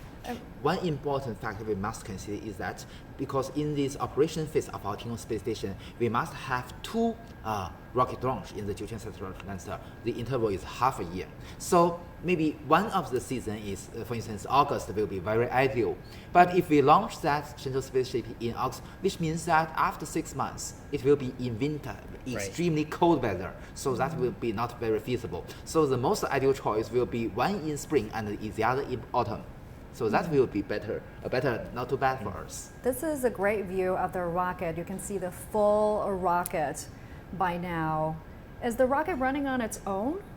No, at this moment you can see that they're not, although already all the rotational platforms has already leaving the rocket, but you can still see some small arms, mechanical arms connected to the launch vehicle. As I mentioned before, there are a lot of cables, pipes, and other connections to the launch vehicle. So at this moment, still we use the electricity from the ground. So this is to save the energy in the storage batteries either inside the carrier rocket and also inside the spacecraft. So only several minutes before the flight, we change the power supply from the ground electricity power supply to the inner storage batteries. So this is also obviously is a very critical procedure for the launch, but you know that usually nothing serious. But not only this, you know that we choose what we call the hypergolic propulsion system, which use the UDMH or unsymmetrical dimethyl hydrazine and nitrogen tetroxide as the fuel and oxidizer. For both these propellants can work in room temperature, so very convenient for use, but it is toxic and corrosive. So you may notice in the Wenchang spacecraft launch site, we use another choice, use cryogenic propulsion system, which use liquid oxygen and liquid hydrogen. And when will the team be leaving the launch tower? I believe most of the ground staff now at this moment has already left the launch complex, but maybe still remains because you know that they leave the launch complex with different batches. So some are in charge of certain subsystems. When their task has been accomplished, they will leave. And then maybe some critical systems still need the logistics, so they will leave at the last moment. And the safe zone, maybe 10 minutes or 15 minutes before the flight. The safe zone is at least 1.5 kilometers away, and we are A little more than 25 minutes prior to the launch, the Shenzhou-18 crew is taking a self-sufficient ecosystem with it to the China Space Station. The experiment they would be working on involved the second most complex vertebrate the space station has ever seen. Sun Ye has this report. 4 zebrafish, 2 females, 2 males, a bunch of hornwort. In a watertight fish tank the size of 2 or 3 water bottles, China Space Station's first experiment on vertebrates other than human beings looks something like this. The project on aquatic life support system in space is part of the many science studies the Shenzhou-18 mission will undertake. Professor Wang Gaohong, one of the scientists behind this lively experiment, says the aim is to keep the small ecosystem self-sufficient, where the homeward conducts photosynthesis with LED light and let the fish be alive and happy for a month. So happy that they may lay eggs. Taikonauts would take care of the fish tank. For instance, if the fish lay eggs, they will help in collecting the eggs. They will also take water samples. We will monitor the changes in the water samples. We will also videotape the fish tank and see how the fish behave. Wang said the scientists prefer that the group stays limited to 4, lest a bigger crowd crashes the system. But even if it's small size-wise, the self-circulating ecosystem could be telling the scientists something big. Zebrafish are lab rats in water, and they're quite close to us humans. They share over 80% of our genes. Some human diseases can be studied using zebrafish as model organisms. Since water occupies such a large part of our Earth, in the long term, the study of this aquatic ecosystem would help us better understand the Earth's ecosystem. In time, the experiment could also lead to some real-life use in space. Wang said fishes are efficient sources of food, and if they can be farmed in space, they could be a good source of protein for astronauts. Wang also said the team is eyeing to scale up the experiment in the future, where fish can live a whole life cycle in space, from egg to another egg. 深夜40天酒泉甘肃 Province. So Professor Sui, you're pretty excited about the studies on zebrafish in space. What kind of real life implications would that have on our daily lives? So as we discussed, I think about 2 hours ago, that this experiment is very excited, is bringing this very vibrant fish to the space. So zebrafish is a very important animal model for biological study. In the field of animal study, we have fruit flies, zebrafish, mice to be the very standard used animals to study a variety of different diseases and also biological processes of animals. And zebrafish as the very simple but also very close to our human beings vertebrate. Yeah, so it's a vertebrate comparing to fruit flies. They are non-vertebrate. But in the future, we may have more complicated, complex biological systems in the space. But this is actually a very important and very complex species in the space. As the reporter mentioned, is we actually share 80% of our genes with zebrafish. And zebrafish, our scientists has already sequencing the whole genome of this animal. Yeah, so the study of this animal can go into very details on the behavior level, on their mechanics and biological micro scale level, and also on the very micro, say about their genes, about their molecules on that level too. What other studies or scientific experiments have caught your eye? The others are some stem cell experiments. Although those I would expect one day there are animal stem cell experiments, but right now they're doing plants stem cell experiments in space, because on Earth we know that stem cells are the very important cells that can grow into any specific cell type. into our body or into the animal or the plant, right? So understanding their behavior besides our regular gravity condition in those microgravity space would probably lead to some new findings on how they grow and how they prosper. Yeah, and probably will lead to a future of, say, better economy of plants. Yeah. Now, other than these scientific experiments, another major task for these crew members are major maintenance upgrades, right? They would use some of the spacewalks to do some maintenance work and make the spacecraft more collision-proof and crash-proof. Talk to us more about that. What kind of risk will the space station face while they're in orbit?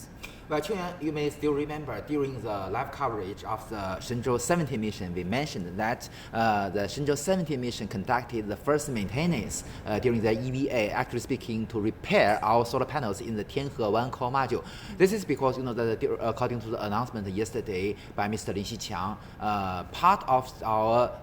some parts of our solar panels on the Tianhe-1 core module were damaged by the space debris because it's already orbiting the Earth for more than 3 years. So it is a serious problem. You see that only some unimportant parts were impacted by this debris. So nothing serious happened, but still we recovered the function of the solar panels by our EVA. But you cannot be sure that for the next 10 years, some of the space debris may hit the critical parts of our Tiangong space station. We have a lot of pipes, cables, and other critical things outside our station. And the important thing is that these parts are very critical for the normal operation of our space station. Also, that during the live coverage of the EVA of the previous mission before, we have the operation of mounting some motors for the cooling system of Tiangong space station, some pumps. And these pumps are also very important to keep the thermal control or keep the temperature very normal inside the station. But that there are coolant inside these pipes. If it was heat, there will be leakage. Very, very terrible. So we must protect these pipes and also some very critical cables, either for the maintenance or for the scientific research. So what you mentioned, this step is very, very necessary. So this will be one of the major tasks of our Shenzhou-18 crew. I believe that they've already been well trained for this. Yeah, as you were speaking, we were looking at live pictures near the launch pad. There were huge crowds of people watching, waiting for the liftoff, watching the historic moment with us. Now, as we speak, the 3 astronauts are already in position, strapped in. Not much of movement there. They are quietly waiting for, the final procedures, the final checks up. We're approaching 15 minutes prior to launch. Yes. And you mentioned Shenzhou-17 crew, right? The Shenzhou-18 crew will be welcomed by their peers from the Shenzhou-17 crew. There is a very, very interesting experience of the Shenzhou actually speaking, Shenzhou-17 crew and Shenzhou-16 crew. That during the launch of the Shenzhou-17 spacecraft, that Shenzhou-16 crew is watching the live coverage inside Tiangong Space Station. And when your colleagues of the CMG see this video, and she, actually Ms. Lao Chunyan, say hello to Mr. Jing Haipeng, the commander. And it is very interesting that Jing Haipeng react to her greeting. So this shows that the communication between our Tiangong Space Station and the ground is already very, very powerful now. Very smooth connection there. I'm sure the Shenzhou-17 crew are watching the live coverage. Of this launch as well. With our Mandarin service, we might be able to see them later in the program. Very exciting moment. Yeah.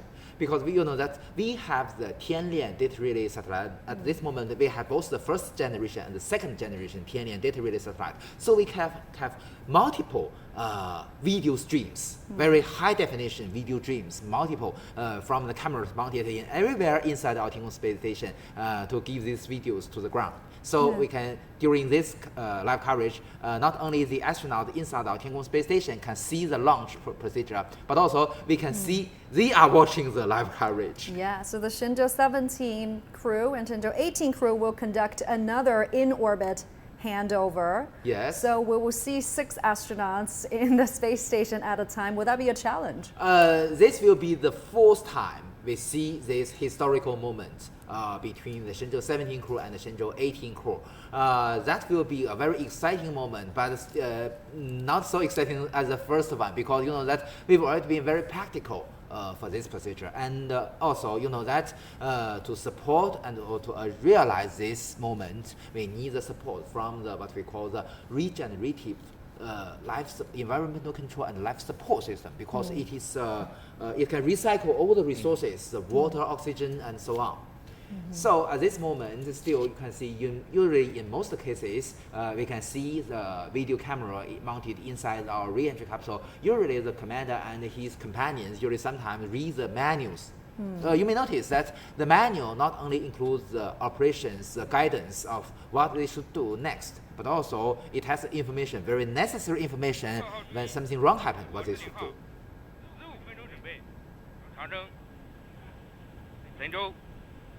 Yeah, that's the call out. T-minus 15 minutes.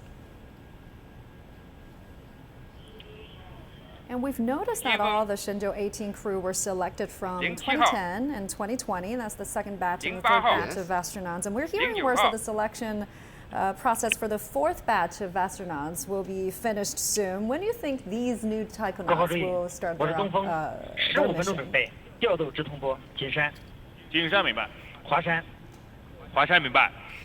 You know, that's during the third batch of our astronauts, we already have flight engineers and payload experts. Mr. Gui Haichao from the Beihang University is the first payload expert. So in the future, because our technology becomes more and more practical and the Shenzhou space becomes more and more comfortable. So I believe professors like Mr. Sui maybe will be more and more of these scientists like him to go to the outer space. Like a payload expert. And according to authorities, it's very likely that these new astronauts could be a part of the moon landing mission in the very near future. Well, according to Mr. Yang Liwei, our first astronaut, he mentioned to the major media of China that all the astronauts chosen for the human missions to the moon will first have their experience inside our Tiangong space station. So this is a necessary requirement raised by ourselves. I believe, as I mentioned, their experience in the Tiangong space station for half a year will be very, very helpful for them for the future moon missions, although the procedure is quite different. And there were several candidates from Hong Kong and Macau making it to the final stages of the selection process. So, you know, we could see new astronauts from these regions very soon. Let's get more updates from the launch pad. We can now go live to our reporter, Sun Ye. Sun Ye, great to see you. Also, Huang Yue is joining us from the Beijing Aerospace Control Center. Hey, great to see you too. So let's start with Sun Ye. Walk us through the preparations prior to the launch. We're getting really close. How are the astronauts doing now? Hey there, Choyuan, and hello again. Yes, the preparation is going at the last stage right now. It's minus 15 minutes until the launch, so throughout the last half an hour or so, we're seeing the last fires of cars leaving, and that means the rocket and everything in it is pretty much on its own, and they are ready. And then the astronauts, we earlier checked in with an expert with the astronaut system, and he said the Shenzhou-18 crew, they're doing fine. They're breathing all right. Their heart rates are fine. Now, this is only probably the only chance we'll get to see the rocket here in its hull and this spectacular scene. I think maybe it's all right if we take around a minute or so to have a good look, a last look at it before it goes up to space. Now, this Long March 2F manned carrier rocket, it actually came in compartments, in pieces, and was carried by train from northern China to here in Jiuquan in northwest China. And I think you're getting a better picture than me now, and I'm going to walk you through how this beautiful rocket is put together. Now, the first step is to put the corn stage 1. That's the first thing to get stable, and then the 4 boosters, they are then attached to it, and then that's the corn stage 2.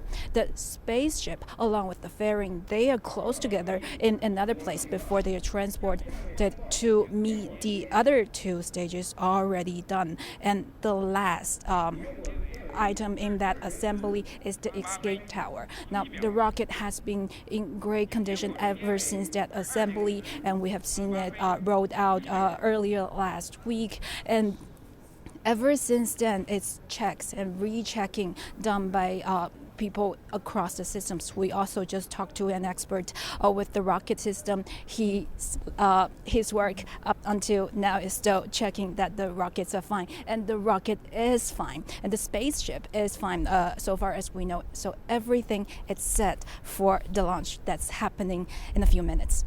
Thank you very much. And as you were speaking, Sun-Ye, the launch time has been adjusted, has been moved up a little bit, just a little bit. Now turning to you, Huang Yue, the Beijing Aerospace Control Center is overseeing Shenzhou-18's launch. What's the latest there? Yes, Chiu-Yuan, the launch time is just around the corner, only a few minutes left. So here in the Beijing Aerospace Control Center, every staff member is busy making the last-minute preparations, as it's the command and information exchange center to ensure that every step and every aspect of the mission runs smoothly. So we are now actually on the third floor of the center, and on the first floor is the ground control team, and which is mainly responsible for the control and command over all working systems, such as those on the rockets, the spacecraft, the space station, and the launch site. And actually, if you and our audience once followed our previous missions, you might have already known that this team has a very special nickname called Beijing Copy, because this phrase once became so popular on Chinese social media platforms because it's going to be used so frequently and repeatedly in the hall after launching.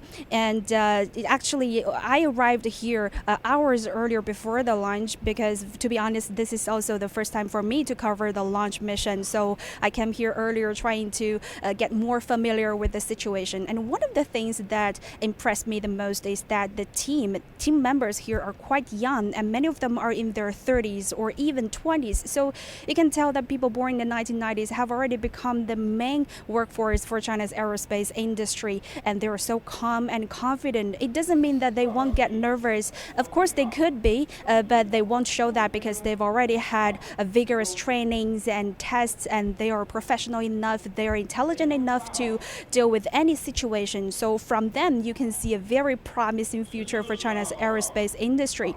And in addition to the ground control team, behind me there were two screens. As you can see, one shows the launch site and the other one shows a return capsule. And inside there are three taikonauts, the Shenzhou-17 crew members, and they are making the final preparation and waiting for their colleagues to come and meet with them. And I was told that they can actually watch the live broadcast of the mission. But of course, they are watching the CCTV 30, the Mandarin channel. But next time, I do suggest that they watch CGTN special live coverage, because I'm not worried about their language skills. And I believe they must also be very excited, because after a 6-month business trip to space, on the end of this month, they will come down back to Earth and they will meet their friends, families, and colleagues. Back to you, Chiu-Yuan. Thank you very much, Huang Yue, live for us in Beijing there. Now, medical protective measures are important for taikonauts to stay in space for a long time. And for the Shenzhou-18 mission, these are already in place. Li Yinghui, Deputy Chief Designer of the Astronaut System of China's Manned Space Program, explains how these measures keep taikonauts healthy in space. For the Shenzhou-18 mission, we took personalized medical protection measures to keep our taikonauts healthy. This proved effective in the second space trip for Ye Guangfu this time. What's more, for this mission, we conducted a series of medical experiments in space. They cover several aspects. For example, we've done in-depth research on health assessment model building on the known risks. They will enrich our established knowledge, technical reserves, and database.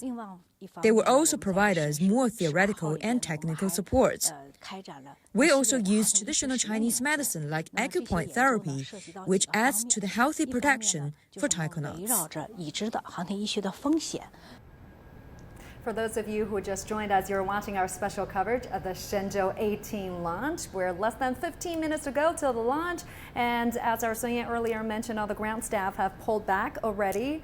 And but the rocket still attached. Is it? Is it still attached to the launch tower? It's not running on its own just yet. You may notice that the rotational arms in the middle of the rocket is still connected to attached to the launch vehicle. So which means that still we have the cables provide the electricity to the launch vehicle, and also maybe at about 3 minutes, 5 or 3 minutes, some of the arms will leave the launch vehicle and the launch vehicle will stand on its own. But you know that I can still still notice that when you talk with Ms. Sun Ye, I noticed that the commander and also his crew members are still reading the manual very carefully. Also, you know that yesterday during the conference, when the crew member meet with the media, you know that they are full of confidence, but they are not so very careful and be aware of what the challenge they will face. So, like their previous crew members, they are reading their manual. As I mentioned, not only the normal operations and the normal procedure, but also all the conditions they must possibly to be faced. So this is this shows that they are very, very professional. Yeah, we're approaching T minus 5 minutes. Okay. There you go, the call out. So in the coming minutes, we will have several very, very important steps, as we've already discussed. The transfer of power supply from the ground to the launch vehicle itself, and also the activation of the what we call the guidance, navigation, and control system, or the GNC system. And also, as we've already heard many times, the commander in Jiuquan Satellite Launch Center, usually we call that the Commander Zero. Well, they've put down their face shield. Okay, they close the face mask of the helmet. So at this moment, they have formed the second airtight sealings as a backup measure to ensure their safety. And they're still looking at their manuals. What kind of things are on their checklist? You would assume? There are all kinds of instructions on if you met this problem, how to solve it, how to do any right operation or the right choice. Yeah, and it's usually very quiet at a launch control around this time as we're getting really close to time zero. Not so much calm going on there except for a few simple commands and the final countdown. And that's because the final status checks by now, most of them have been completed, so that's a good sign. You don't want to hear too much noises around this time. Yep. And also, you know that today in the Jiuquan Satellite Launch Center and in other launch sites of China, we also use UAV, manned air vehicle, to give a good sight of the launch, the whole launch procedure itself. And also, in every live coverage, we can see from our CGTN coverage, we can see the videos from the cameras mounted on the launch vehicle. So that's also a very good reference for us to ensure the status of the launch vehicle and also everything goes okay. And you're looking at the launch control. T minus 3 minutes. I suppose everybody is going through their own task procedure for a final time in their mind. Super focused because this is a teamwork, right? Everybody needs to do their job perfectly right to make sure we have a good launch. Quite a nerve-wracking moment for the flight crew, for the whole launch team. You may notice that all of us were watching. Rotational arms, some of the rotational arms will begin to move from the fuselage of the rocket. We also mount cameras to monitor the status of these rotational arms because there are very important cables and pipes connected to the launch vehicle. What do you think is going through the astronaut's mind? I think as much as this is a moment for excitement, this could be a moment for anxiety. You know, too. that they have been trained many, many times for this. You know, that from the experience, not with Chinese astronauts, some of my friends, the foreign astronauts, they said they cannot distinguish from a simulation or a real one. So this shows that they've been trained so intensively, and the simulation is feels so real. To it. Today, with the VR and AR technology, it becomes more real than before. Yeah. And really, there's not much they can do for this short period of time. They're being strapped in, things are out of their hands. They're basically relying on their team to get them out there safely. Usually, they will salute before the, maybe several seconds before the liftoff. We're approaching T minus 2 minutes, I guess.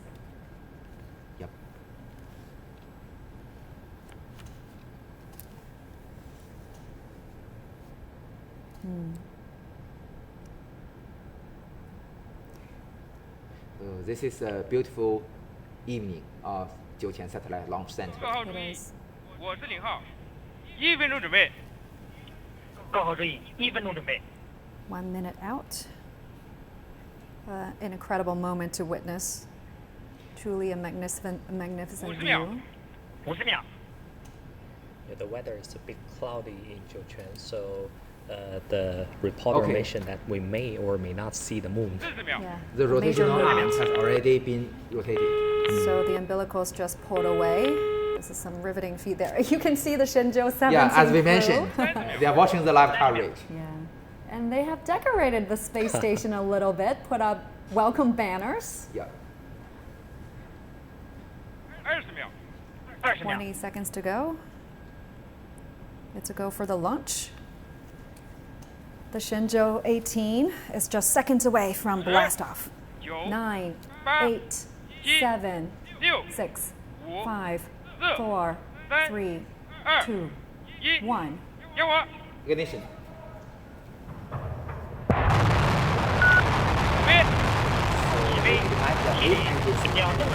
And at the moment, 20 seconds after the liftoff, we will have a pitch over, which means that the flight direction will change from a vertical one to the horizontal one, to the eastwards.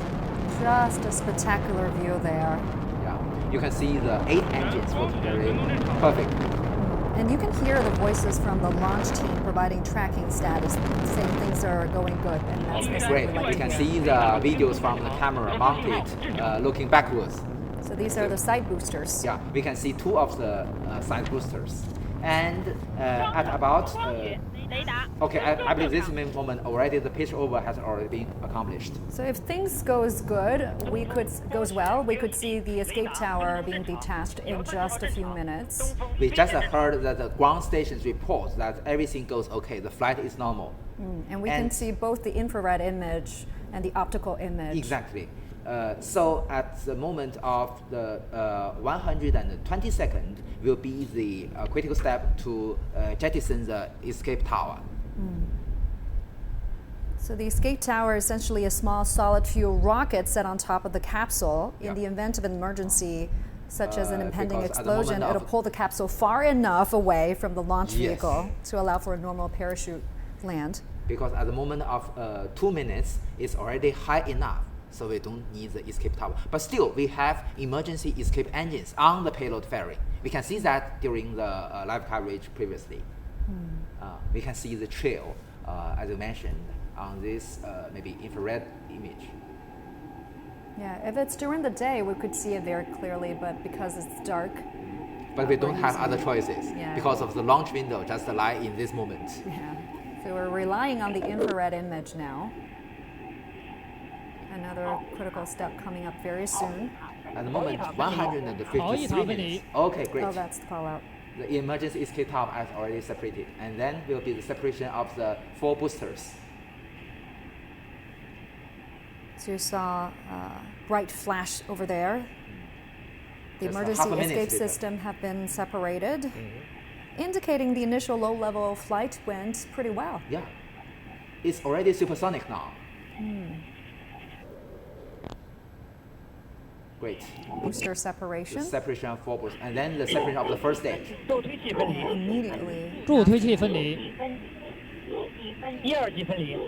一级 We 关 have the 机， first 一二 stage 级分离。 separation. A successful separation. Great. And the next critical step will be the separation of the payload fairings. 东风、光学、USB、雷达跟踪正常， Fast 遥测 few 信号正常。 minutes, 东 we've seen 风 a 飞行正 series 常 of。fast maneuvers and status reports there. Now the combination of the Shenzhou spacecraft and the launch vehicle is flying eastwards. Oh, this is video cameras mounted on the rear part of the second stage. And this camera is inside the payload fairing, looking forward. You can see that's okay. There you have The it. separation of the payload fairing. 抛整流罩。 抛整 Roughly 流罩。 4 minutes into the flight, we are seeing fairing jettison. 神舟18号报告， So now the spacecraft is exposed in space. I just heard the voice of Mr. Ye Guangfu, the commander. He reported that the pilot fairings, now they can see the sightseeing outside. But I believe 02 and 03 have a better view. Yeah, they've got the window seats. Yeah. But there is no aisle seat. I wonder what they could see from their windows now. Usually, in the previous missions, sometimes they can entering the sunshine areas, but this moment they are still in the shadow areas of the Earth. So in about a few minutes, we're going to see the second stage rocket being dropped. So well, the second stage works much longer than the first stage, more than 5 minutes. Yeah. Now you can see this is the camera the video camera mounted on the second stage. Is this the time that the crew will feel maximum G-forces? Usually that happens right before at the separation of stages, because at the moment the thrust has a certain number, but you know that with the fuel becomes less and less, and the acceleration becomes greater and greater. Usually at the separation of the first stage or the separation at the second stage, they will experience the maximum peak of the G-forces. So you might want to take a look at these astronauts and see just whether it'll show on their face or, you know, through their body gesture. But the 3 to 4 G is not a big problem for them. It's nothing for them? They will be trained for up to 8 to 10 Gs. And even in 8 to 10 G, they can do the right operations. So the highest G load they're going to feel is around 10. In abnormal during cases. The flight? No, in this normal flight, 5G? usually 3.6. Okay, that's not so bad. Not so bad. But that's already a large number for our normal people. Imagine you have 3 more people on yourself, right? So that's the loading. Usually, how would your body react to that many G-forces? Usually you just need to say activate more muscles, you recruit more muscle activity to work against that overgravity. Is there anything that they can do now to offset the effect of high G-forces?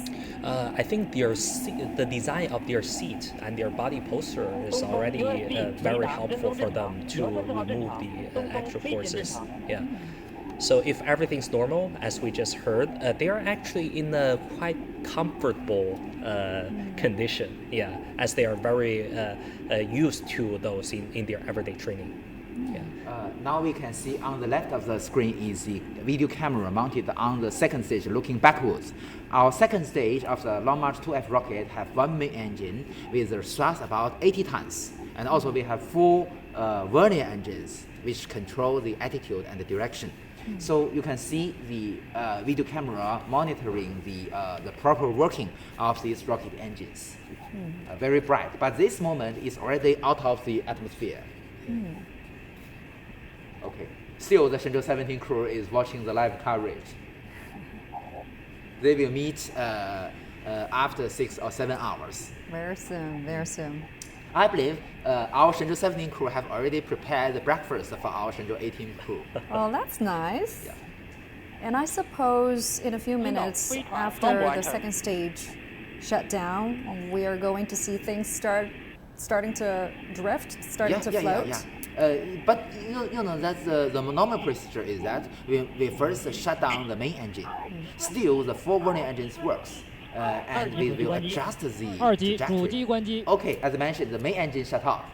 And the 4 vernier engines still working, and we will adjust the trajectory very precisely. So after several seconds, after we have already entered the right orbit, we will shut down the vernier engines. And then will be the separation of the spacecraft.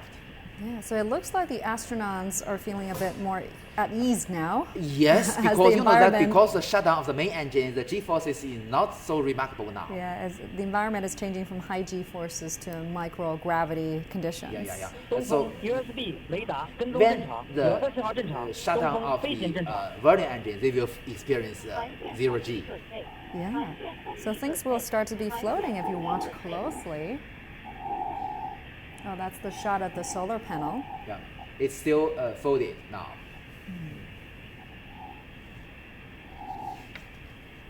So the next critical step would be the shutdown of the vernier engines.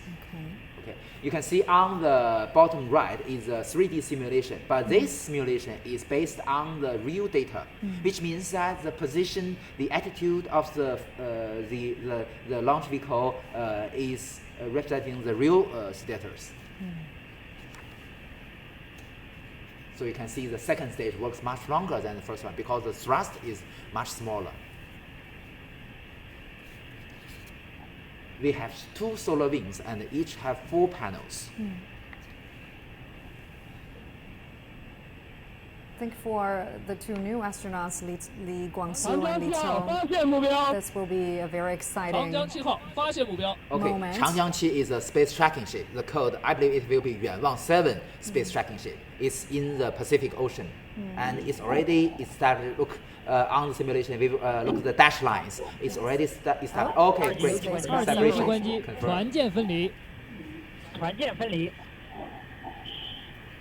从中时间号报告，仪表显示船舰分离完毕。So you can get a really good look at the spacecraft now in that 3D animation. 3 modules, right? Talk to us about it. Yeah. So the next critical step will be the unfolding of the solar panels. So only with this operation we can have continuous power supply for the Shenzhou spaceship. So by now the second stage is drifting away in space. The rocket has completed its tests that send the spacecraft into the planned orbit successfully. And also from the voice we can hear that our Changjiang-7 or the Yuanwang 7 space tracking ship has already established stable communication with our Shenzhou spaceship. And a big shout out to the Shenzhou-17 crew. They're watching us. Yeah, they are more relaxed. Because they will be getting back to Earth in a few days. Actually, I believe they will not sleep this night because they will be very, very exciting. There are visitors. Yeah, they'll be back in about 5 days. Yeah. And I believe they will bring very fresh fruit for them. And they've also made rooms for their friends. There are 6 bedrooms inside of 3 in the Tianhe 1, 长江7号跟踪正常，遥测信号正常。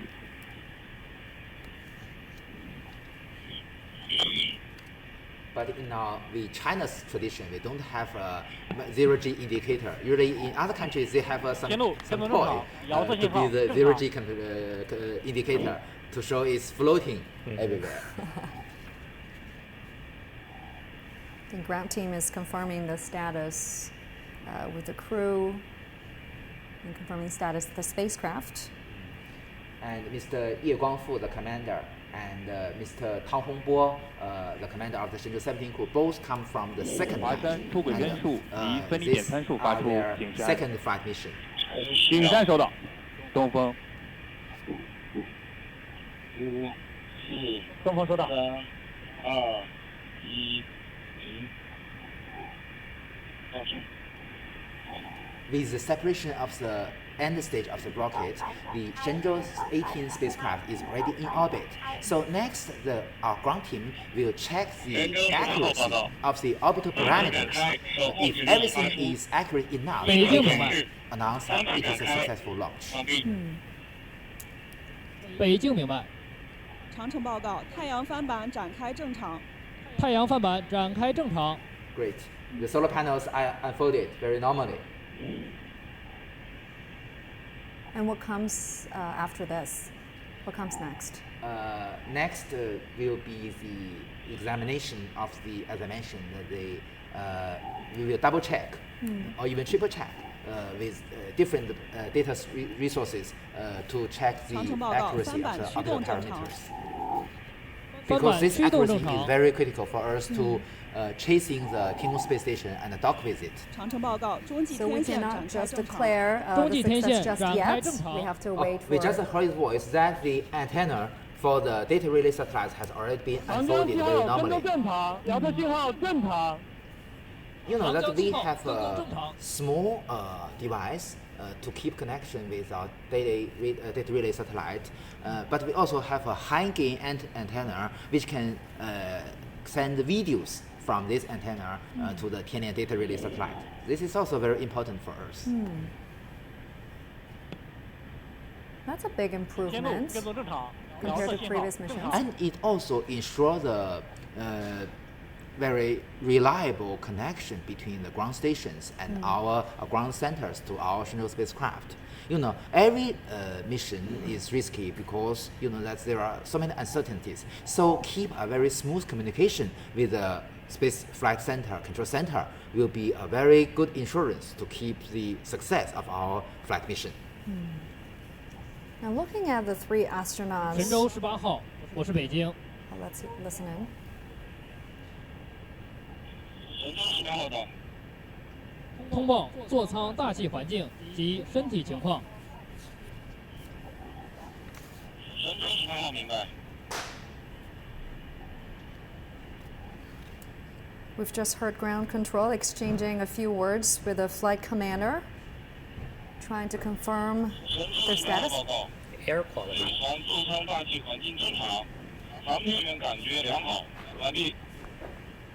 Yeah, so Yegongfu just said feeling good. Yeah, they're feeling okay. They're feeling good. 长城，我是北京，通报座舱环境。 And the internal environment inside the spacecraft is also good. 北京明白。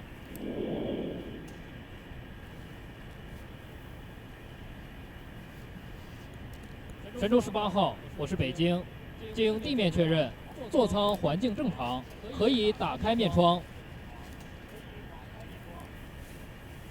神舟18号明白。 We have a very important, very critical subsystem called the atmospheric control system. So as mentioned we heard the voice that the atmosphere inside the cabin is good. So they can open their face mask. Yep.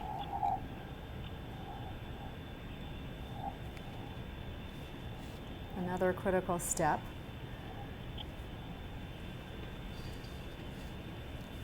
You can see they are still busy reading their menu. Yeah. I mean, a pretty young team we're looking at, in their 30s, 40s. Is this a trend? Are we going to see younger and younger astronauts in the future? Yeah, I think we're looking forward to see the younger generation of astronauts. They are taking charge of more and more launching missions. But what's considered as a prime age range for astronauts? Or there's no such thing? I think it depends from 倾角41.5度，周期1小时30分钟的预定轨道，飞船座舱环境正常，航天员状态良好。北京出轨根数及分离点参数已向各方向发出。东风。东风明白。华山。 We've already got the orbital parameters as announced by the Beijing Flight Control Center. So the so the perigee is 200 kilometers, and the apogee is 356 kilometers, and the inclination is 41.5 degrees. So it's a very accurate launch. It'll take another an hour and a half, right, for them. So they will spend 6.5 hours in orbit to chase our Tiangong space station and finally dock to the docking port at the bottom of our node. And that'll be an automated rendezvous? In normal cases, it will be a automatic one. But if anything wrong happens to the automated docking system, as you mentioned, we will switch to the manual docking. And all these crew members were well trained for this operation.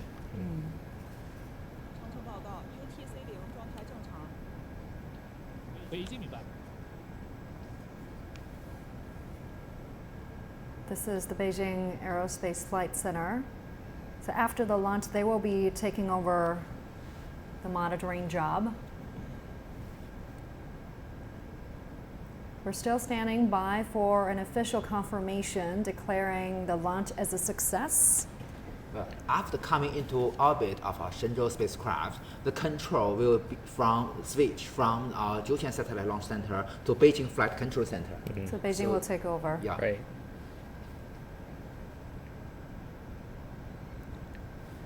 I guess the ground team are doing some calculations, maybe some adjustment burns exactly. for the spacecraft. As I mentioned, we based on different data resources to confirm the accuracy of each orbital parameter. to ensure that it is accurate enough. Because as we've already discussed, the Shenzhou spacecraft must enter the same orbital plane of our Tiangong space station. So this is the most essential and most important requirement to its accuracy. And then because it is now lower than our Tiangong space station, so it orbiting the Earth faster than our Tiangong space station. So it is a chasing vehicle, and it comes closer and closer, and after 6.5 hours, we will dock together. 天路跟踪正常，遥测信号正常。天路跟踪正常。Tianlu is another name of our Tianlian data relay satellite system. So at this moment, it's already out of the coverage of our space tracking ship, and it is mainly based on our Tianlian data relay satellite. But as we've already heard the voice, that the high gain antenna has already been unfolded. So at this moment, we can transfer not only the voices, but also can transfer the videos from our cabin of our Shenzhou spacecraft. Right.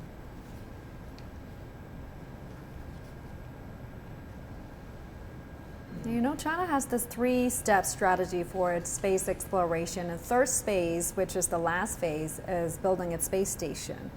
Can we say that we've met that target? What's next for our space exploration? Yes, we've already accomplished this step. And next, as we mentioned, we are now in the phase of utilization and development. But still, we have a lot of work in the future.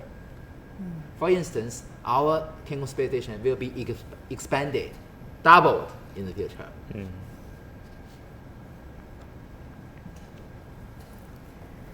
We're now joined by Professor Mark McCaugh-Green, a former senior advisor for science and exploration at the European Space Agency in the Netherlands. Great to have you with us, Professor. Now, the Shenzhou-18 has just launched. We are standing by for an official confirmation of the launch success. But what significance does it have for space exploration? Well, assuming everything's gone well, which it sounds like it has, congratulations to the crew and everybody involved. Going back to the space station, of course, you have 3 astronauts there already waiting for them, and then you will change the crew for another 6-month expedition, as they're often called, on the Chinese space station. This is very similar to what we've been doing for many years, of course, with the International Space Station. And as one of your speakers there just said, this is about building capacity, expanding the space station, and doing research and development, both on the space station, scientifically, doing interesting things there. In fact, one thing, as an astronomer, one thing I'm really excited about is the Zhuntian Space Telescope, which should be launched to Tiangong, not docked to it, but nearby to it, and doing some very interesting scientific astronomy experiments over the years to come. But it's about that development, building the station, making it an efficient place to do science, but also looking forward, I imagine, to the moon and Mars. Now, China has said astronauts from other countries are welcome to go to the China space station. It says it is committed to the peaceful development in space. How would you assess prospects for international collaboration in space exploration? Well, that's a very interesting question, of course, particularly given the current geopolitical context. Without going into too much depth, the world is not perhaps in a happy place at the moment.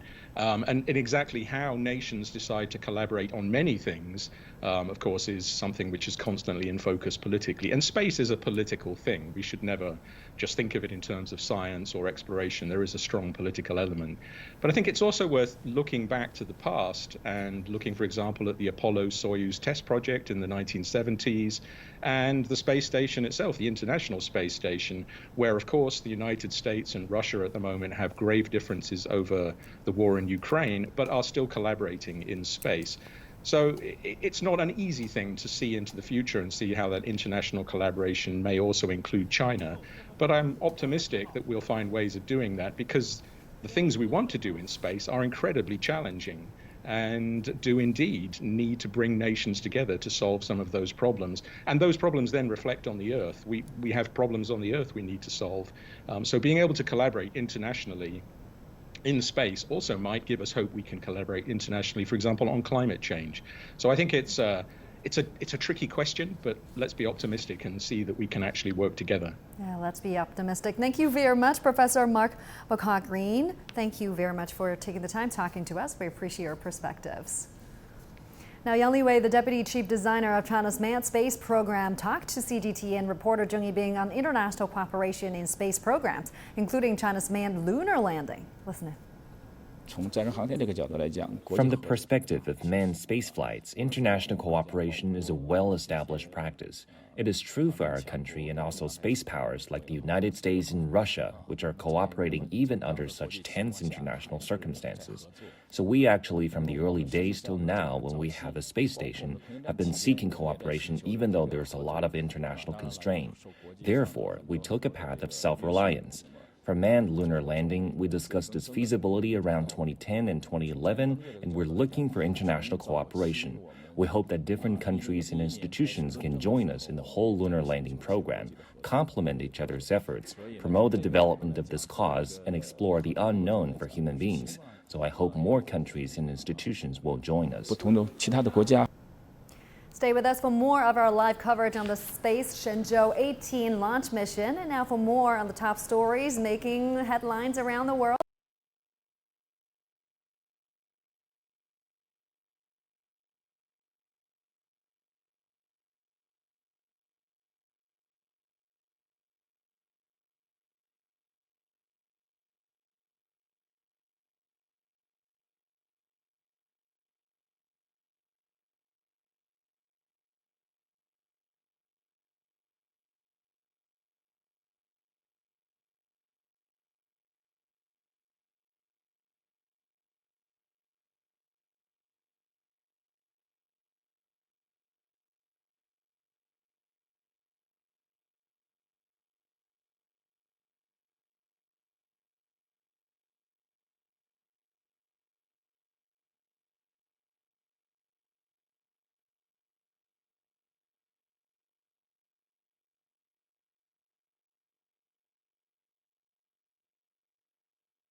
天路1号04星展布数捕获飞船，前返电路已建立。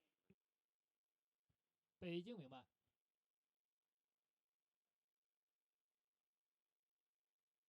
城市话题，那个嗓子有点干。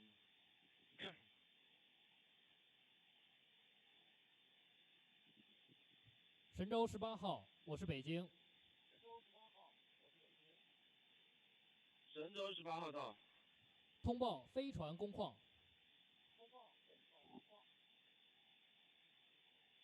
神舟18号明白。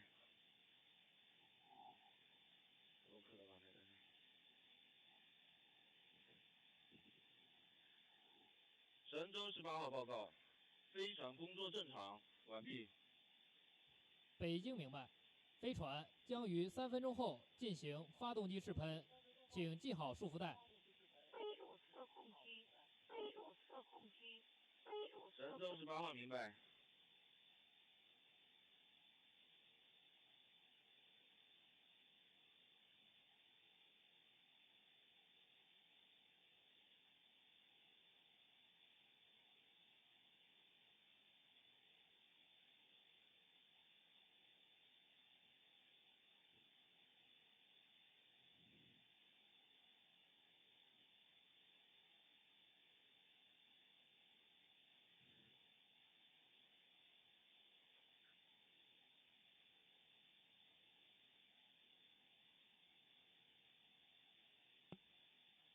天路跟踪飞船正常，前返电路出发正常。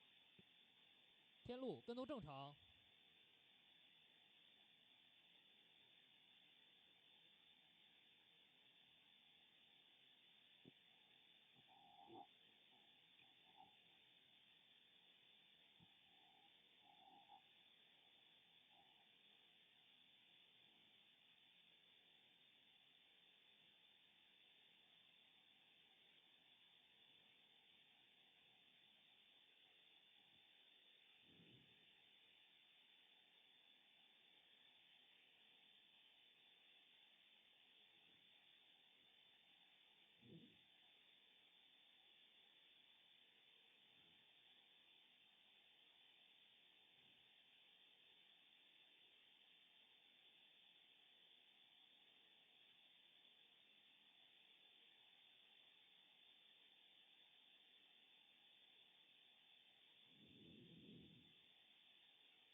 始例行巡查，开始例行巡查，开始例行巡查。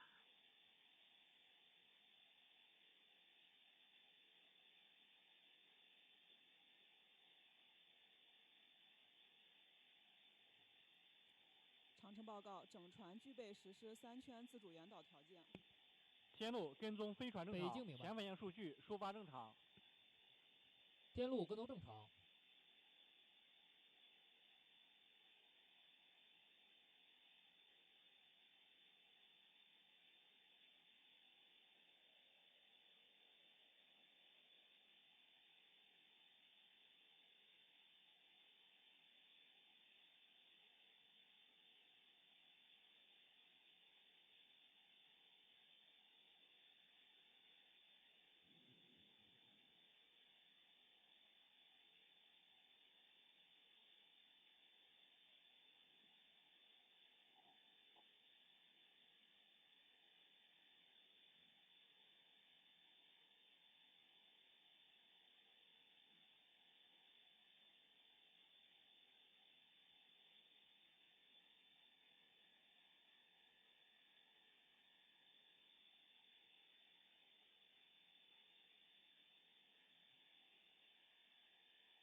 长城报告，发动机试喷正常。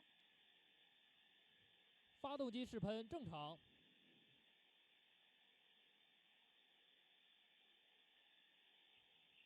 神舟18号，我是北京，发动机试喷结束，可以解开束缚带。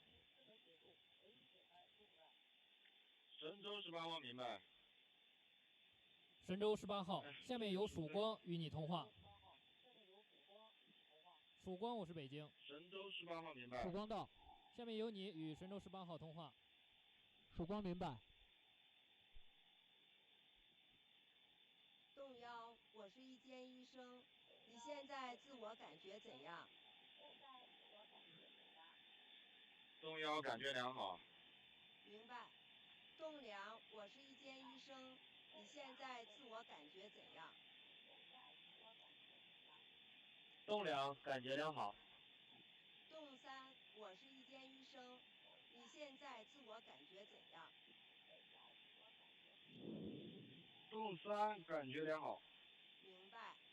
动1、动2、动3，请注意限制头动、眼动，请注意按标配食品进食。动1明白。动2明白。动3明白。通话完毕。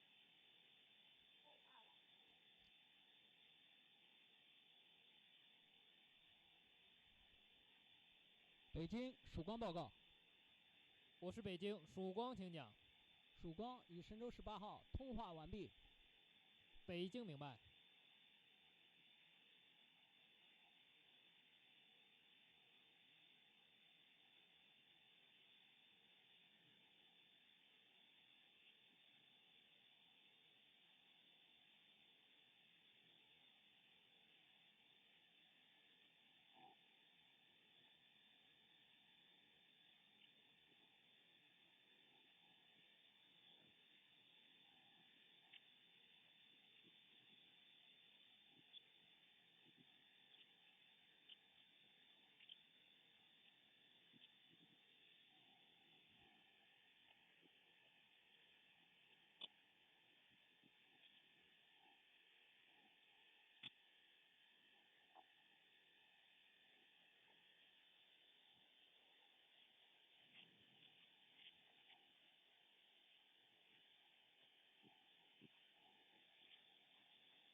长程报告，飞船转自主交会正常启动。北京明白。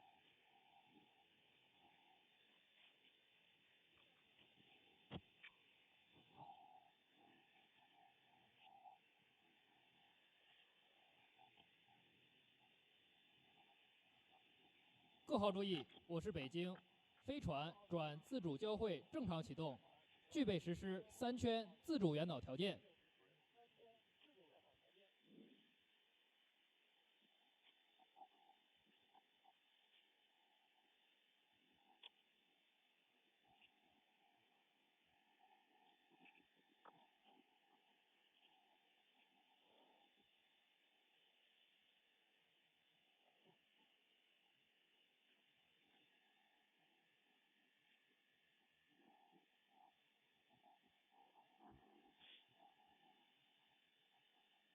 神舟18号报告，中央准备打开返回舱舱门平衡阀，完毕。北京明白。报告轨返2舱压力。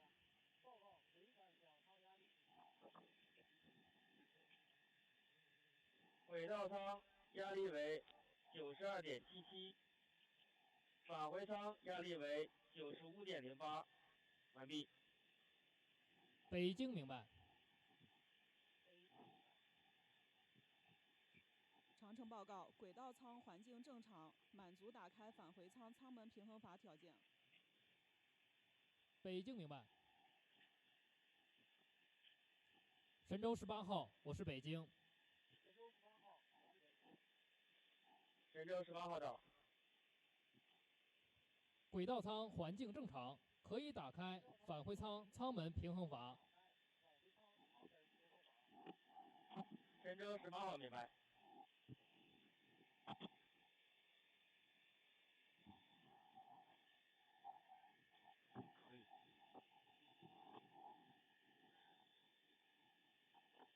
平衡。打开，然后调整返回舱排气调压组件，排气节止阀为调压，气压节止阀再关闭。明白。排气调压，气压关闭。正确。排气调压，气压维持在关闭。正确。排气调压，好嘞。OK 了。神舟18号报告，返回舱舱门平衡阀已打开，返回舱排气节止阀设为调压，气压节止阀维持关闭，完毕。北京明白。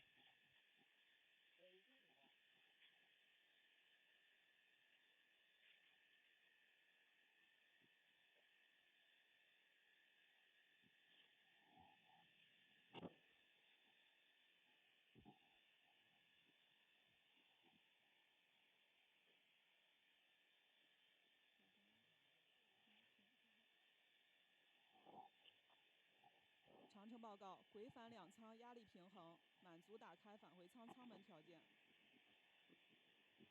北京明白。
年轻。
长城报告，飞船状态正常，具备实施自主轨控条件。北京明白。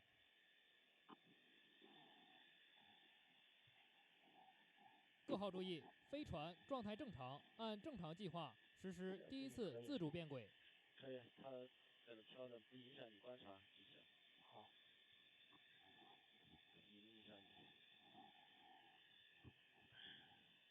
神舟18号，我是北京。神舟18号到。飞船10分钟后使用 A 组发动机进行第一次变轨，请固定物品，系好束缚带。神舟18号明白。对，稍微还是固定一下。好。可以，这几个。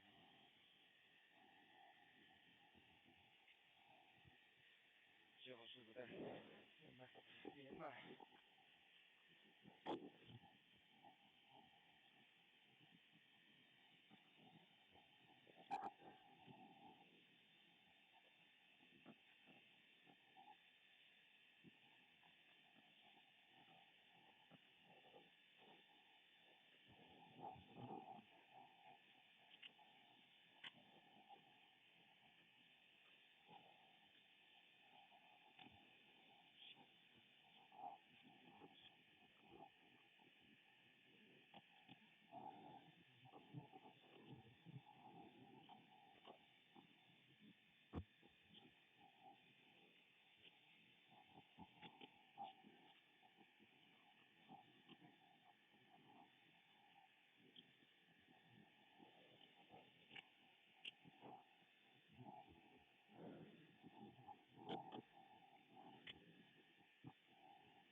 天路1号04星跟踪飞船结束。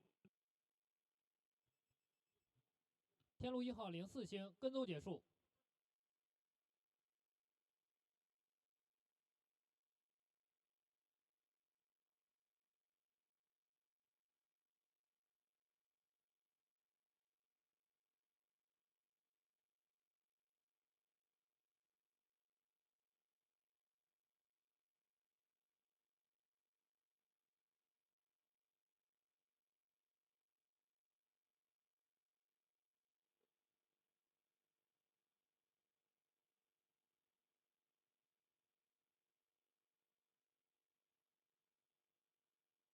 Benefits that comes from China's space program, right? China's satellite services, including a Fengyun satellite or a meteorological satellite or a Beidou navigation satellite system, they collectively serve hundreds of millions of users. How would you assess the global benefits of such services? Yeah, the global, I think the global commercial market would be very welcome to see that besides the GPS system, we have multiple different choices, that can provide a different level of services. So this would be very helpful, I think, globally to provide extra value besides what we've already had. Now, to learn more about the spacecraft carrying out the Shenzhou-18 mission, our reporter Zheng Yibin talked to a senior researcher for the spacecraft system. The Shenzhou-18 is a third manned spacecraft for mission to China's space station. It has the same design as Shenzhou-16, 17, and the following 19 spacecraft. From the general technical state, there are the orbital module, the re-entry module, and the propellant module. And there are solar panels and the engines. They are consistent with the previous technological designs. The biggest difference this time is upgrade to the spacecraft's battery, replacing the cadmium nickel battery with lighter and smaller lithium one, which has a much longer life. The Shenzhou spacecraft as a manned vehicle requires the highest safety and reliability. The upgrade to the battery has been fully verified in our space station, cargo ships, and other spacecraft. There were also small modifications, like a little more space for space science experiments. And Chen Tongxiang explained how Shenzhou-18's flight will go. It is the 7th manned flight for China's space station. After liftoff from Jiuquan, it will fly for 6.5 hours and make orbital transfer, and then the fast rendezvous and docking with the space station. Shenzhou-18 crew will rotate with Shenzhou-17 crew and stay in the station for 6 months and then return. For this mission, the Shenzhou spacecraft system has been working day and night to make sure the flight goes smoothly. Zheng Yibin, CCTN in Jiuquan Satellite Launch Center. The Shenzhou-18 crew is taking a self-sufficient ecosystem with it to the China space station. The experiment they would be working on involves the second most complex vertebrate the space station has ever seen. Our Sonia has the report. 4 zebrafish, 2 females, 2 males. A bunch of hornwort. In a watertight fish tank the size of 2 or 3 water bottles, China's space station's first experiment on vertebrates other than human beings looks something like this. The project on aquatic life support system in space is part of the many science studies the Shenzhou-18 mission will undertake. Professor Wang Gaohong, one of the scientists behind this lively experiment, says the aim is to keep the small ecosystem self-sufficient, where the homeward conducts photosynthesis with LED light and let the fish be alive and happy for a month. So happy that they may lay eggs. Taikonauts would take care of the fish tank. For instance, if the fish lay eggs, they will help in collecting the eggs. They will also take water samples. We will monitor the changes in the water samples. We will also videotape the fish tank and see how the fish behave. Wang said the scientists prefer that the group stays limited to 4, lest a bigger crowd crashes the system. But even if it's small size-wise, the self-circulating ecosystem could be telling the scientists something big. Zebrafish are lab rats in water, and they're quite close to us humans. They share over 80% of our genes. Some human diseases can be studied using zebrafish as model organisms. Since water occupies such a large part of our Earth, in the long term, the study of this aquatic ecosystem would help us better understand the Earth's ecosystem. In time, the experiment could also lead to some real-life use in space. Wang said fishes are efficient sources of food, and if they can be farmed in space, they could be a good source of protein for astronauts. Wang also said the team is eyeing to scale up the experiment in the future, where fish can live a whole life cycle in space, from egg to another egg. 深夜40天，酒泉，甘肃 Province。 The Jiuquan Satellite Launch Center is home to China's first space mission. More than 6 decades later, it has evolved into a key place for China's quest into space. Our reporter Zheng Yibing is at the launch center to give us a glimpse of its past, present, and the future. China has been pursuing its space dreams and reaching one goal after another. But do you know where all these have evolved from?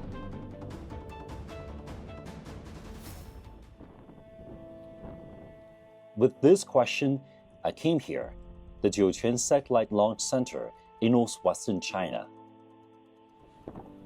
On April 24, 1970, China's first satellite Dongfang 1 was launched from here into space. To honor this, April 24 was later celebrated as China's Space Day. I followed a staff member here to explore the history of this launch center. 这是中国的第一个发射塔架，它呢叫5020工位，也是我们国家的东方红卫星呢第一个东方红卫星升起的地方。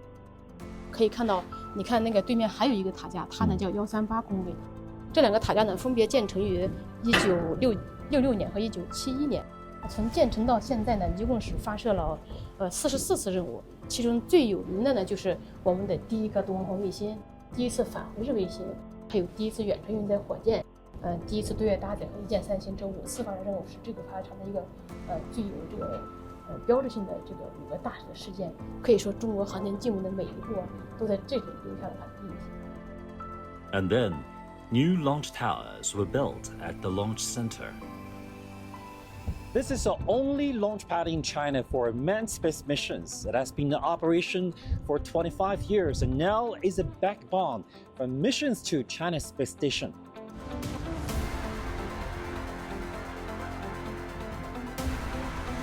这座塔架是1994年开工建设，1997年竣工，1999年首次执行神舟1号飞船任务，到现在已经使用了25年，圆满完成了20多次发射任务，把我国20名航天员、32人次安全送入太空。 我们每年都要对这座塔架进行全面细致的检修和维护。未来，我们要对这座塔架进行可靠性提升、智慧化升级等相关改造，确保圆满完成后续的发射任务。 Now the launch center is doing more than that. This is one of the launching complexes for the commercial aerospace companies. Back in 2018, Landspace launched its first rocket here. Over the following years, more than 30 commercial rockets from 6 companies were launched from this area. Here are the commercial launch sites, creating a number of milestones, such as Tianlong-2, the first commercial liquid-fuel rocket in China to reach Earth's orbit by Space Pioneer, Zhutian-2, the world's first liquid-oxygen lithium-powered rocket to put into orbit by Landspace, and the first stage of takeoff and landing tests for reusable commercial rockets. The quest continues. In the near future, the companies hope to become the dynamic force of China's space exploration. Zheng Yibing, CGTN in Jiuquan Satellite Launch Center.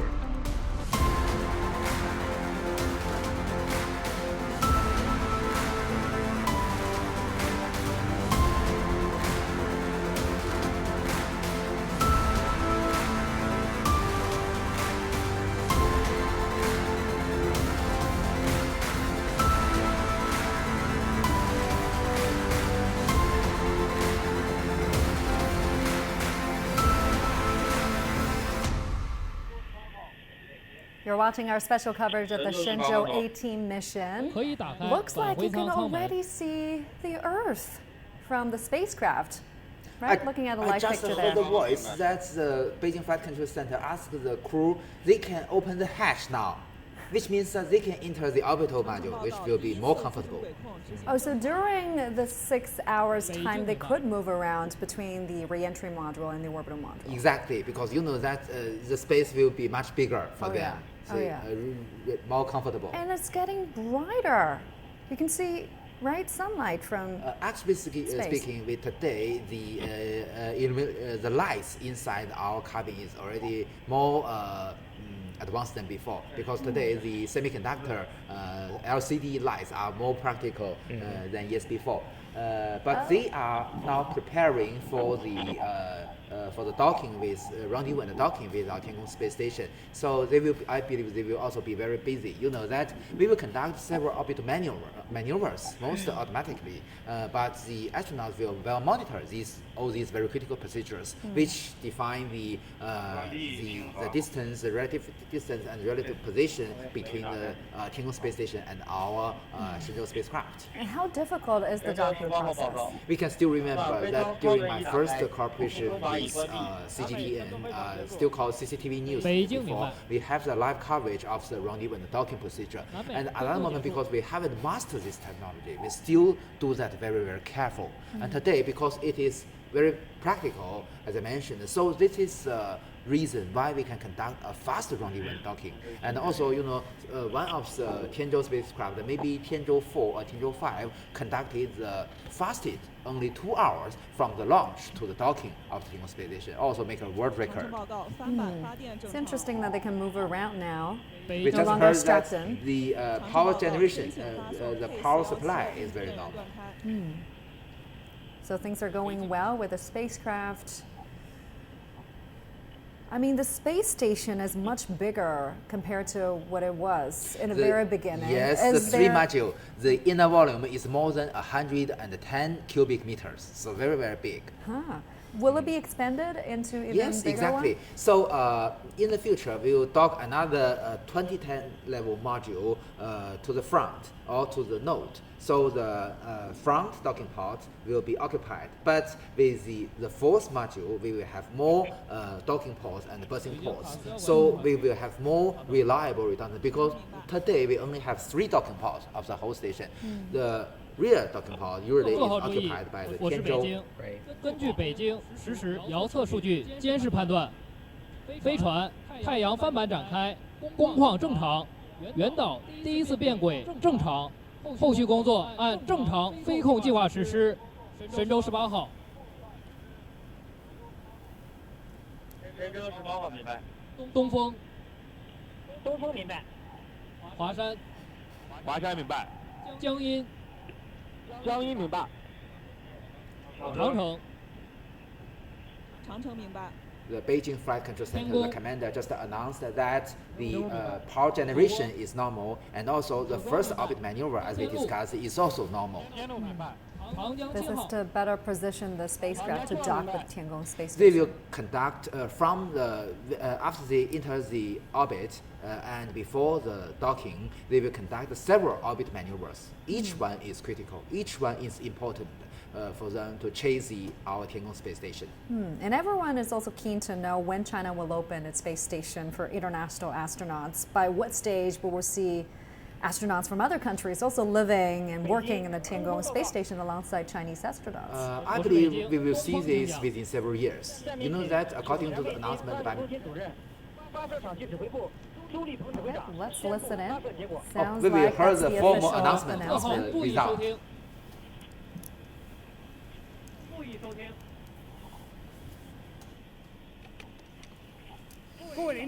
Officials, experts. According to the Beijing Aerospace Control Center and the flight data and report, the Long March 2F Y-18 carrier rocket has sent Shenzhou-18 manned spacecraft to the preset orbit. The solar panels have been unfolded and are functioning well. I now declare the launch of Shenzhou-18 mission a complete success.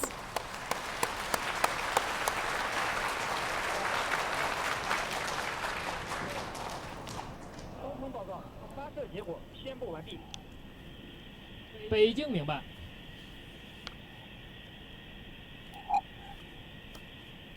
There you have it, an official confirmation from the command center. The launch is a success.